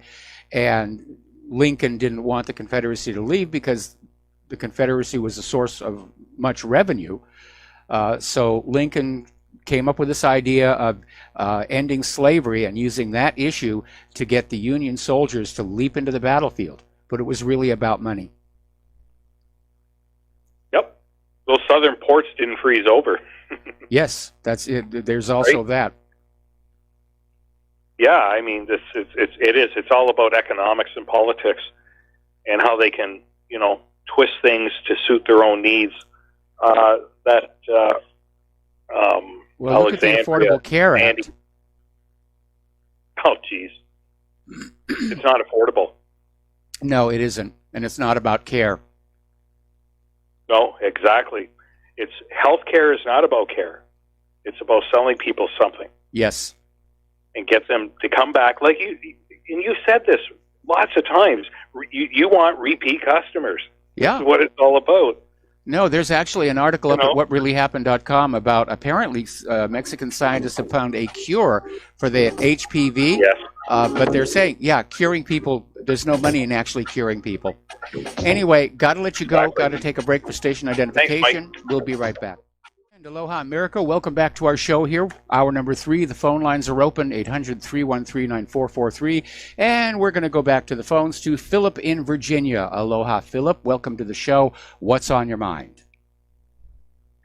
Hey, aloha, Michael. I just saw on the news that Lyndon LaRouche died. Oh, okay. And I was wondering, he seemed like he had the number of a few people that, and he made some enemies over the years. His view on the Holocaust and the Bushes and the banking system, I think. Yeah. What was your take on him? Well, I hadn't really been paying that much attention to him, to be very honest, and I was unaware that he'd passed. But I mean, he certainly seemed to be a man who spoke his mind, and that's a rarity in modern politics. Yeah, I think, before there was James Traficant, there was Lyndon LaRouche. I think he got railroaded, didn't he? And they used tax laws to neutralize him as a political threat. Yes. He was definitely a political prisoner, if my memory serves correct. But yeah, it's sad, the way he was treated. I think he started out in Marxism, but he came to his senses somewhat, I think, in later years. But anyway, that's what I was wondering if you had any more information about the man. It seemed like some of the things that I've heard his positions on were pretty decent, so that's probably why they treated him like, Ron Paul, I guess, or Ross Perot or Ron Paul, Yeah, can't let those outsiders in. It's a big club, and we're not in it. You ain't in it. Yep. All right, well, listen. Okay, thanks, Mike. Thanks a lot, Philip. Right. We're going to let you go. All right.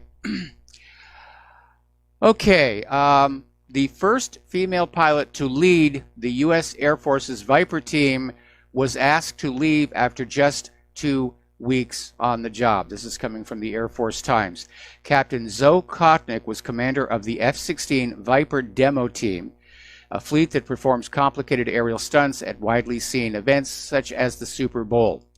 And they're not saying exactly what happened, but apparently Colonel Derek O'Malley relieved Kotnick of command due to his, quote, loss of confidence in her ability to lead and command, end quote. So, little interesting thing. Now, the four-star Admiral Phil Davidson, who's now head of the U.S. Pacific Command, was testifying before Congress, and basically he's responding Western Pacific, and the Navy report came on out, and it was just absolutely devastating. Crews were overworked. They were undertrained. The captain made major mistakes. Equipment wasn't working properly. The ships weren't actually even properly certified to be where they were doing what they were doing. So the admiral is trying to make this all go away. And he actually told the members in the hearing there, well, think about the 280 plus other ships that didn't have collisions. See, it's not that bad a thing. Yeah, $1 billion a pop, that's a bad thing. Anyway, remember Donald Trump's Space Force was going to be, in charge of outer space, get Buzz Lightyear to be the commander. And it was going to be a separate branch of the service. Well, that is no longer operative. Apparently, the United States Air Force has succeeded in grabbing control of what will eventually be the Space Force. And so the planning that had already gone into the Space Force is going to be turned over to the U.S. Air Force. And it's a sign that Pentagon leaders, many of whom oppose the notion of consolidating, have found a version they can support. So in the coming weeks, Acting Defense Secretary Shanahan is expected to sign a memo asking Air Force Secretary Heather Wilson to stand up a team that will figure out the bureaucratic nuts and bolts of the new space organization. And once again, I have to raise the hue and cry about just how dangerous it's going to be having satellites blowing each other up in orbit, because much of that debris will just go into other orbits and endanger other satellites. And you could get a cascade effect, or like a domino effect, if you will, where each new satellite that's destroyed puts out another 20, 30 pieces of rapidly moving debris. And it could literally just grind up everything in near-Earth orbit. Okay, the Pentagon is getting ready to ask Congress for a massive increase to a controversial war account, often described as a slush fund, in order to circumvent mandatory spending limits. And this increase would amount to a reversal for President Donald Trump's White House budget director, former Republican Representative Mike Mulvaney, who for years campaigned against what he saw as former President Obama's abuse of the account. So this is obviously not the black budget that they're talking about here. But again, it's Pentagon. More money, more money, more money. Before we give the Pentagon more money, let's get them to find, all that money that they lost. Trillions and trillions and trillions of dollars. They just misplaced it. Okay, we're going to do a shout out now to our on-air affiliates rejoining the network here. Let's talk about the economic news here. Apparently, 2/3 of bankruptcy filings in the United States are from medical expenses. And it underscores, first of all, the high cost of medical care in this country.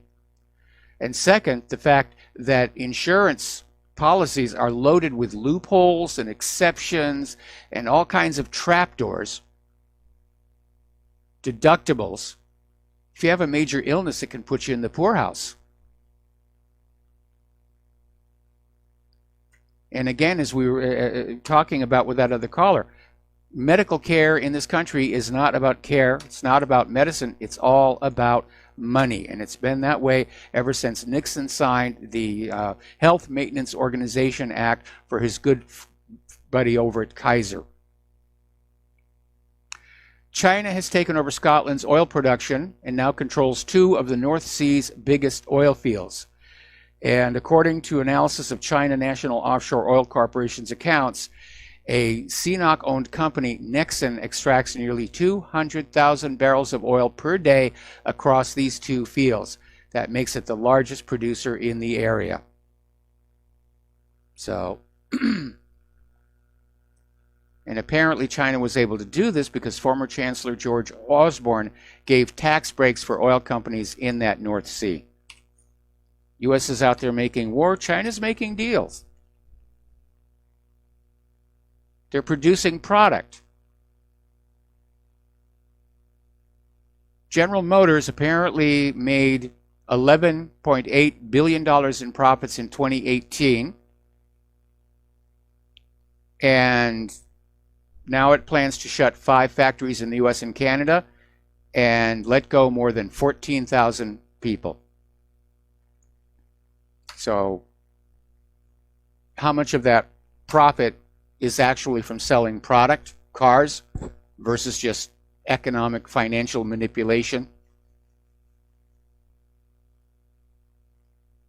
So a plan known as the Fairness for High-Skilled Immigrants Act, which has been introduced in the Senate by Senators Mike Lee and Kamala Harris, would eliminate the U.S. country caps in the legal immigration system and would fast-track outsourcing of white-collar American jobs to mostly Indian and Chinese nationals imported to the country by businesses, outsourcing firms, and multinational corporations, because they will work for less than the American people. Kamala Harris was on board with this. So basically, this law would fast track up to 300,000 green cards and eventual American citizenship to primarily Indian nationals in the U.S. on the H-1B visa, as long as they agree to take these high-paying white-collar jobs from Americans. So they're being used to try and drive down wages and salaries, which is a fool's errand. Now, the reason Americans need to make a certain amount of money is most of them are encumbered by debt. Remember that story that we had yesterday where something like 7 million Americans are 3 months behind on their car payment? If Americans were all debt-free, you know, we could afford to work for less and start rebuilding the economy. But these foreign nationals coming on in, they're not coming in with mortgages and car loans or anything like that. I assume they get a car after they get here. But they don't have these mortgages. They can afford to work for less. The problem being that we have a government whose debt just topped 22 trillion with a T dollars. And they like to scream that tax revenues are up, tax revenues are up. It's kind of hard to see where that's all coming from, with wages and salaries being driven down into the basement. Something is not adding up. Now, out in California, the most ambitious infrastructure project in America is basically failing. And this is California's high-speed rail system that was going to get from Sacramento to San Diego and from San Francisco to Los Angeles. And California Governor Gavin Newsom basically said, we're dialing it back, and they're going to complete the section in California's Central Valley running from Merced to Bakersfield. That's a distance of only 150 miles. What made his announcement very interesting is if you look at the photo of him making the announcement, there's a chart on the back wall of California's economy, and it's captioned, California will lose $25 billion in the next of revenue in the next recession. And on the bottom of the chart is basically, you know, a graph, and there is a dotted line coming down right into 2019. So I think we know that recession is definitely on its way.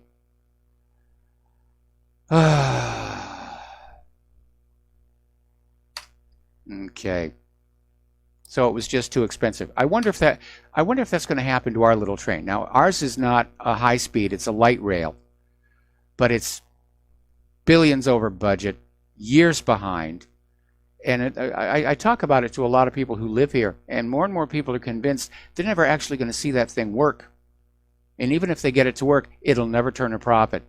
It's too deeply in debt. It's going to be tax subsidized for as long as it runs. Interestingly enough, last December, Turkey's President Erdogan traveled to Caracas, Venezuela, and met Maduro. And apparently, one of the deals they came up with is Turkey is going to process Venezuelan gold. And the gold will be refined in Coram and basically send it back as finished bullion bricks. So that's another reason why the U.S. wants to go into Venezuela. They've got gold down there and not just the one in the vault. Meanwhile, Venezuela is hoping to create a non-dollar trading bloc consisting of China, India, and Russia, and basically trying to settle payments, oil payments in currencies other than the dollar, which is being weaponized against them.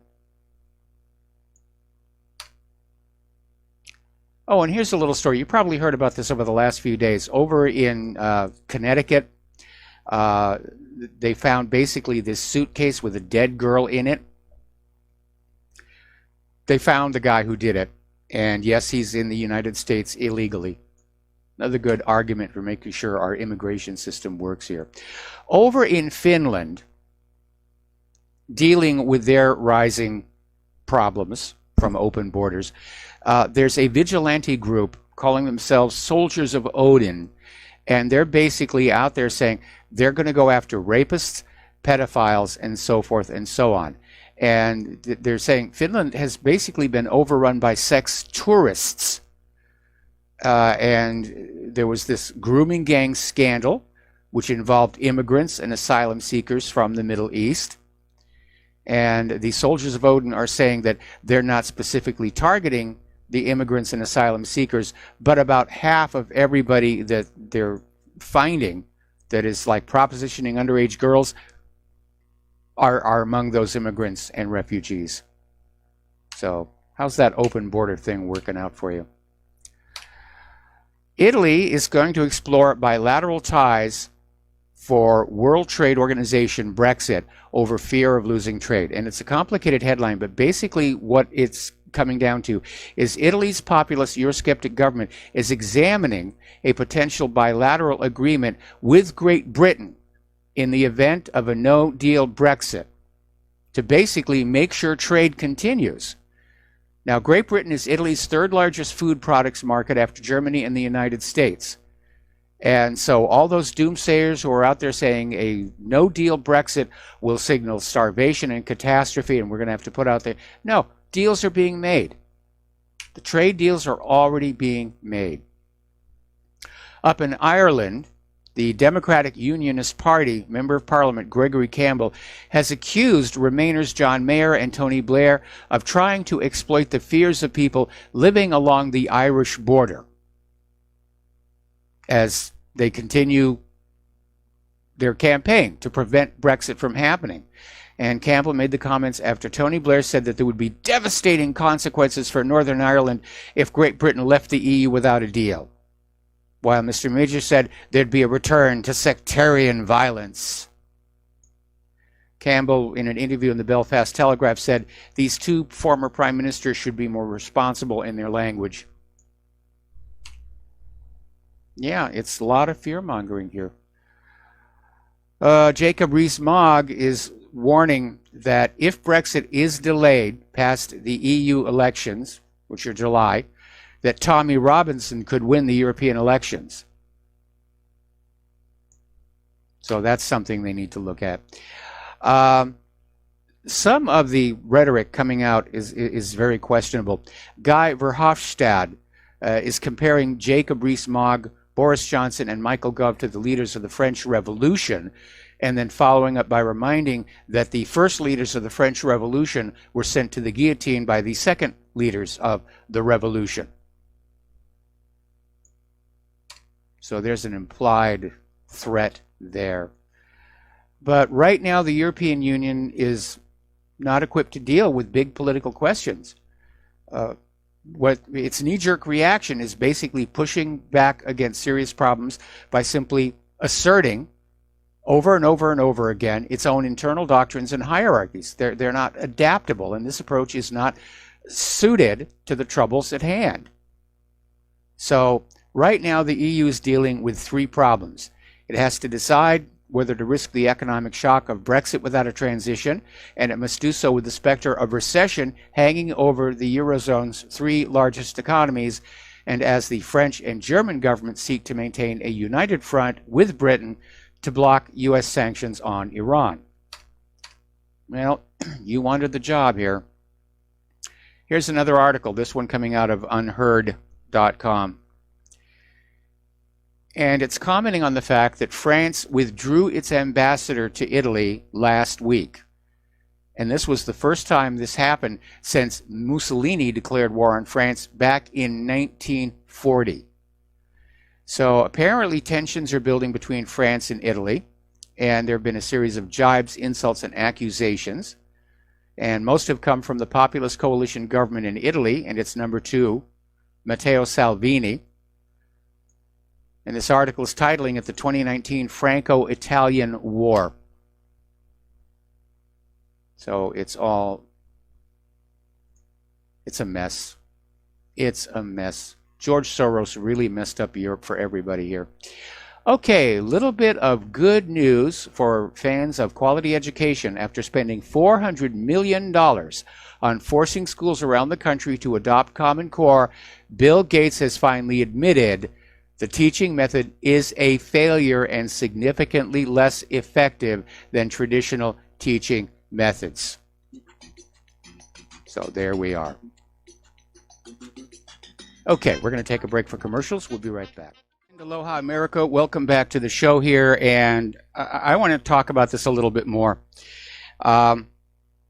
Bill Gates, who spent $400 million forcing schools around the country to adopt Common Core, has finally admitted the teaching method is a failure and less effective than traditional teaching methods.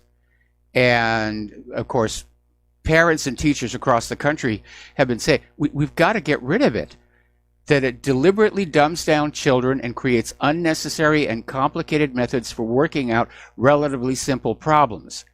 And I got to see some of that. The way they were teaching math, it was absurd. It was like they were trying to mentally cripple kids so that they couldn't solve simple math problems in their head. And so it's been 8 years.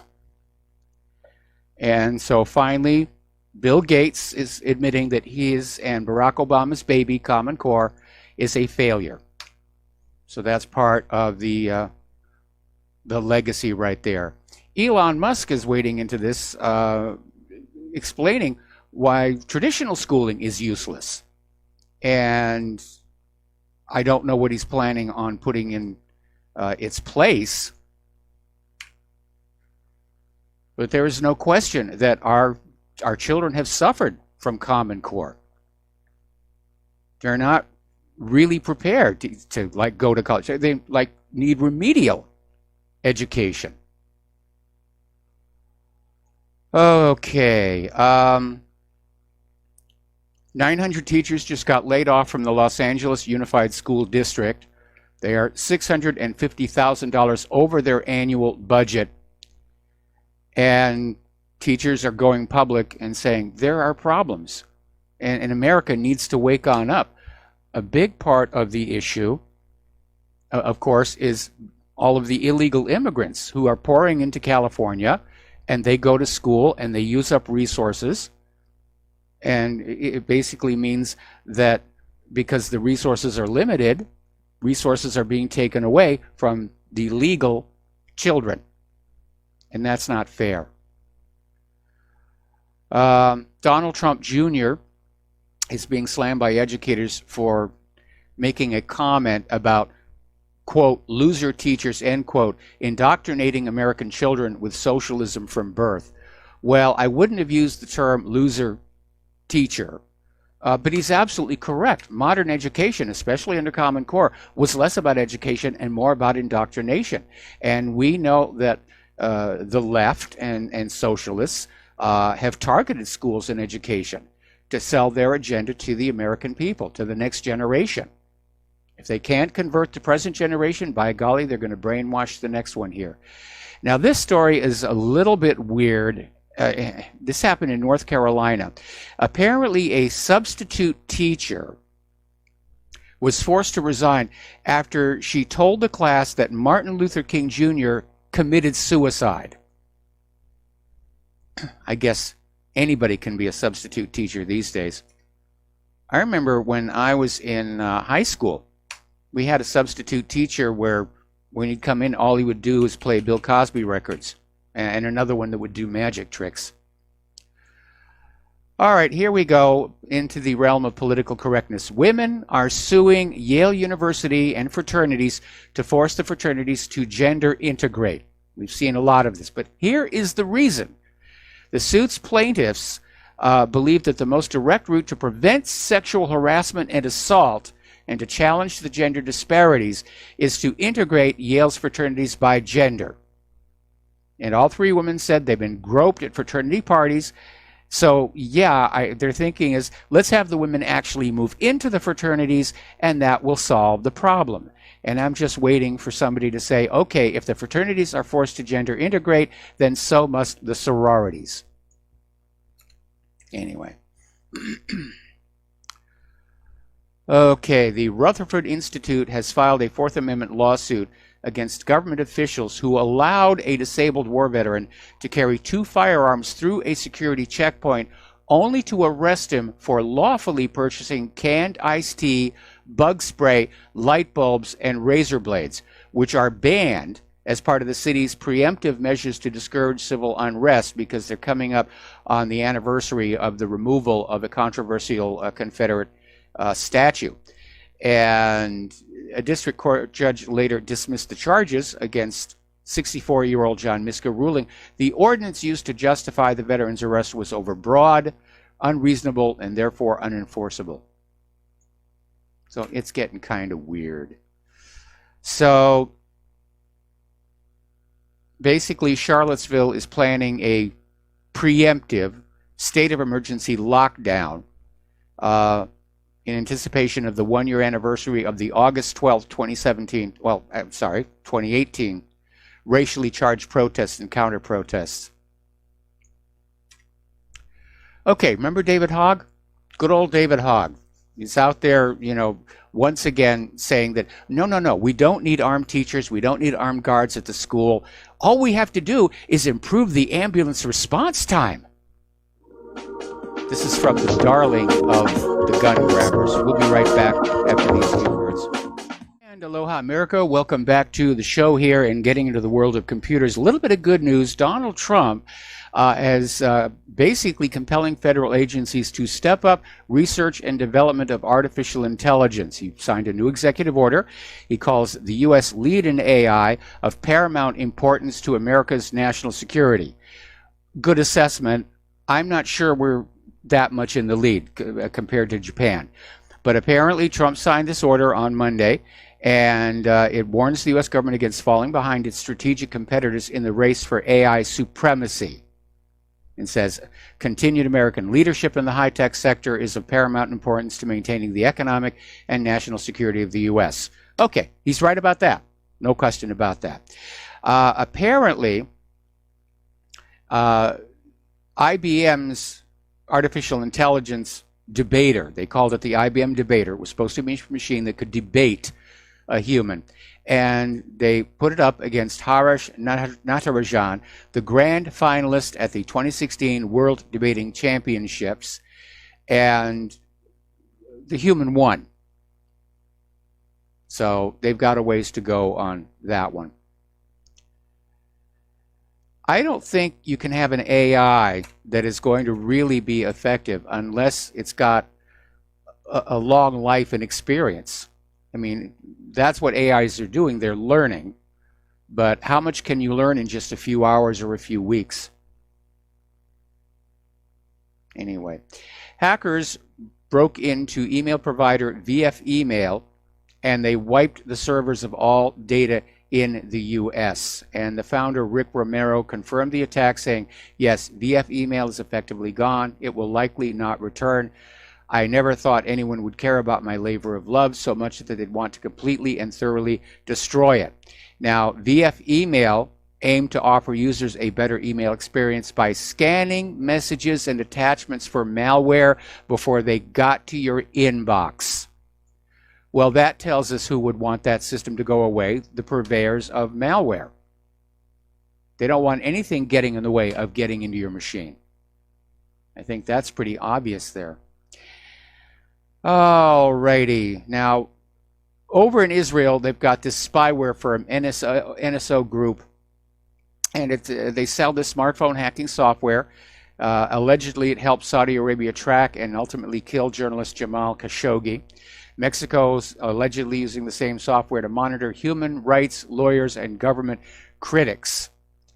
And there are a lot of people who are criticizing NSO Group and what they're doing because their software is not going into the hands of anybody with the authority to be spying. So undercover operatives allegedly approached and tried to discredit critics of NSO Group. This was reported in the Associated Press.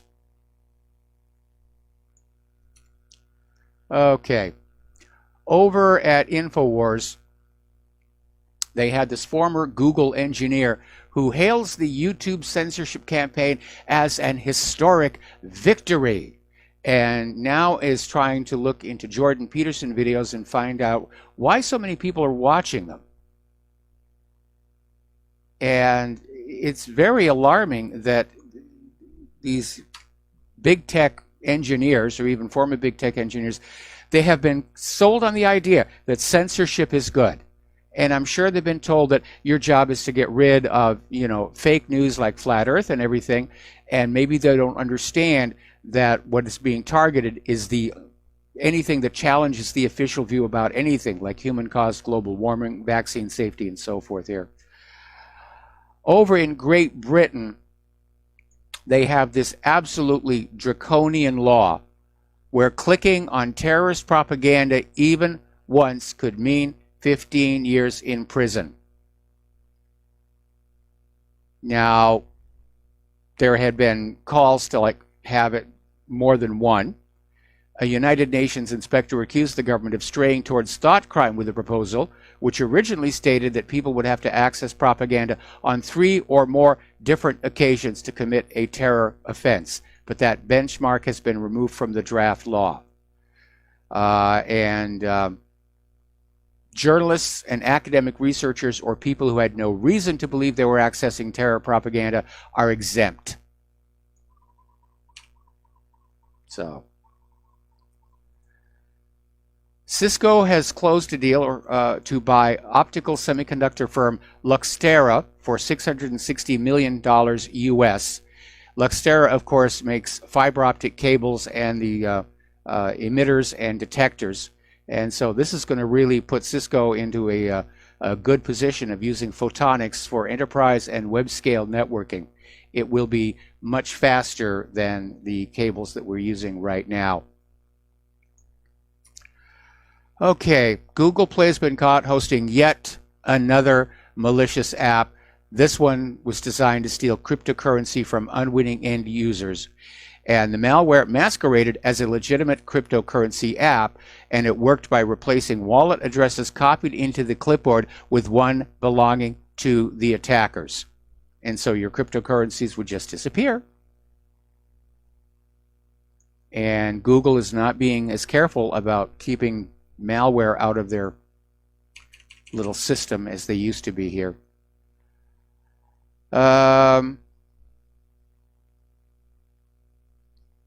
Apparently, there's a new and very serious data scandal with the iPhone. Apple is being asked to shut down.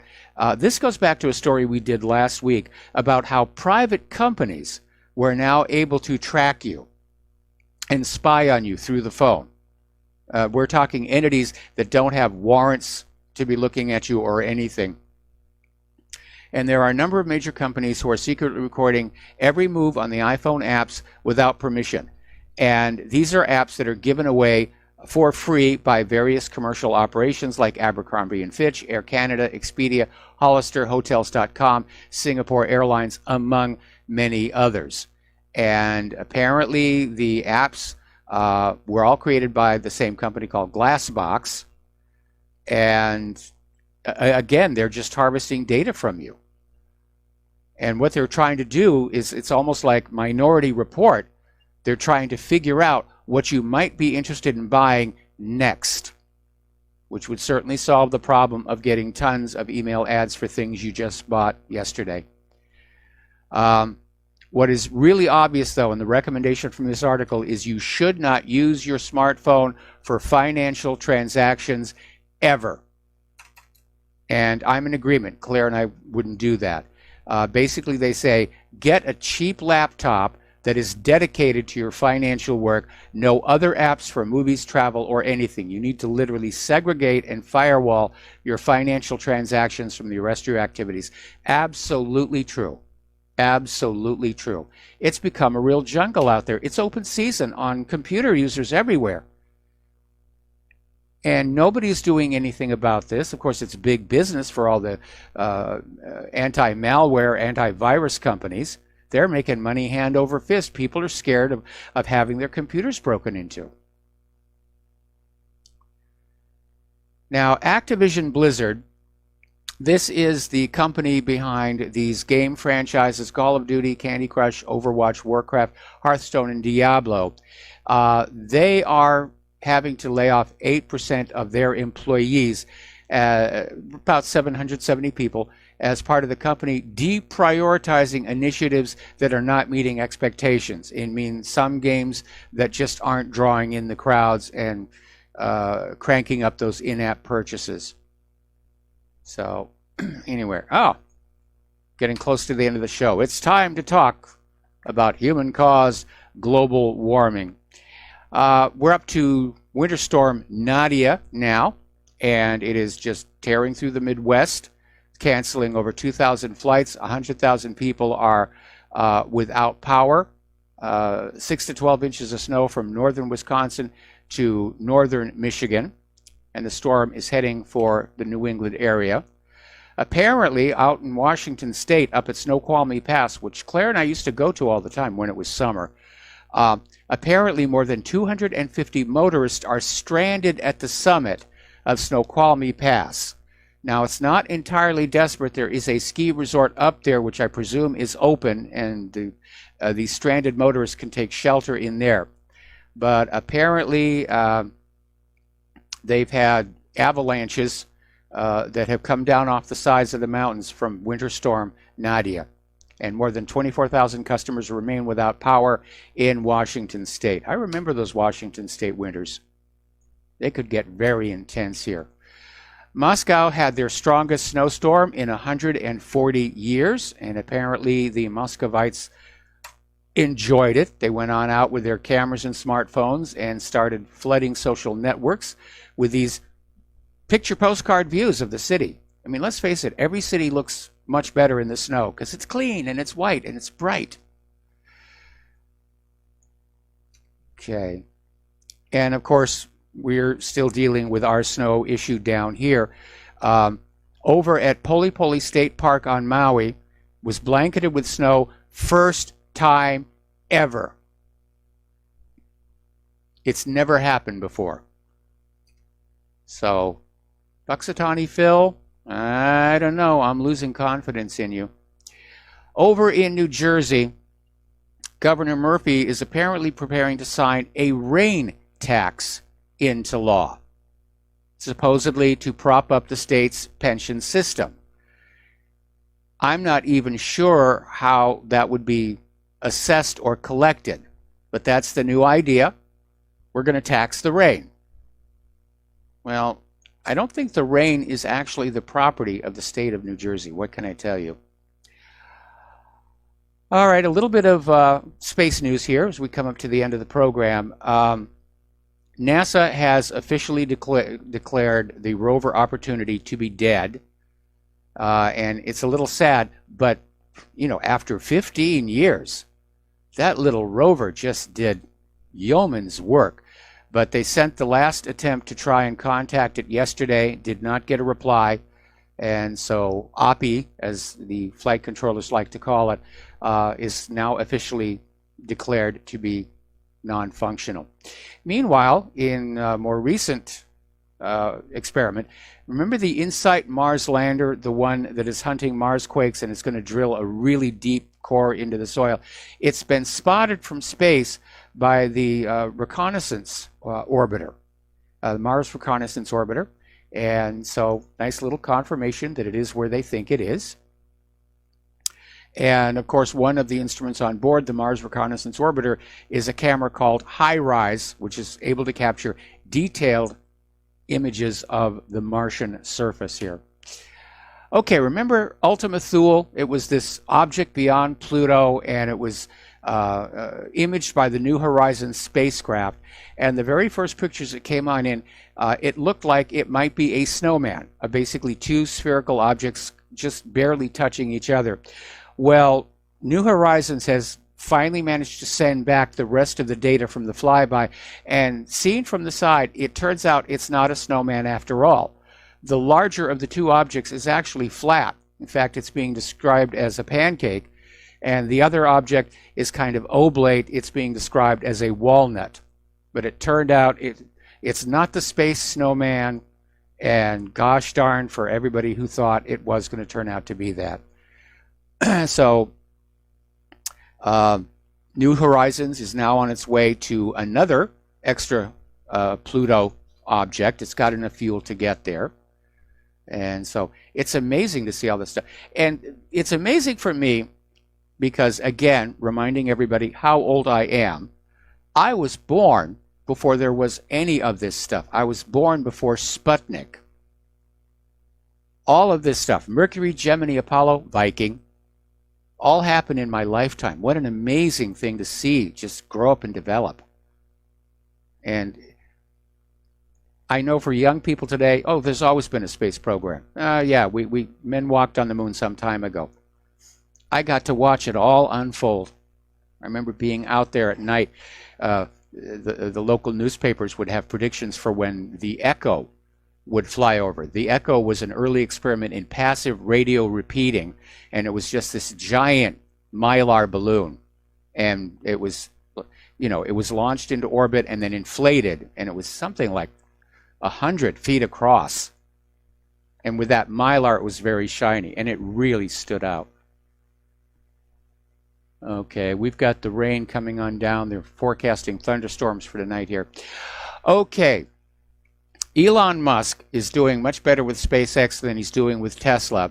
And they're getting ready to fly the first demonstration mission of its Crew Dragon capsule to the International Space Station on March 2nd, coming up real quick. Now, this is going to be uncrewed.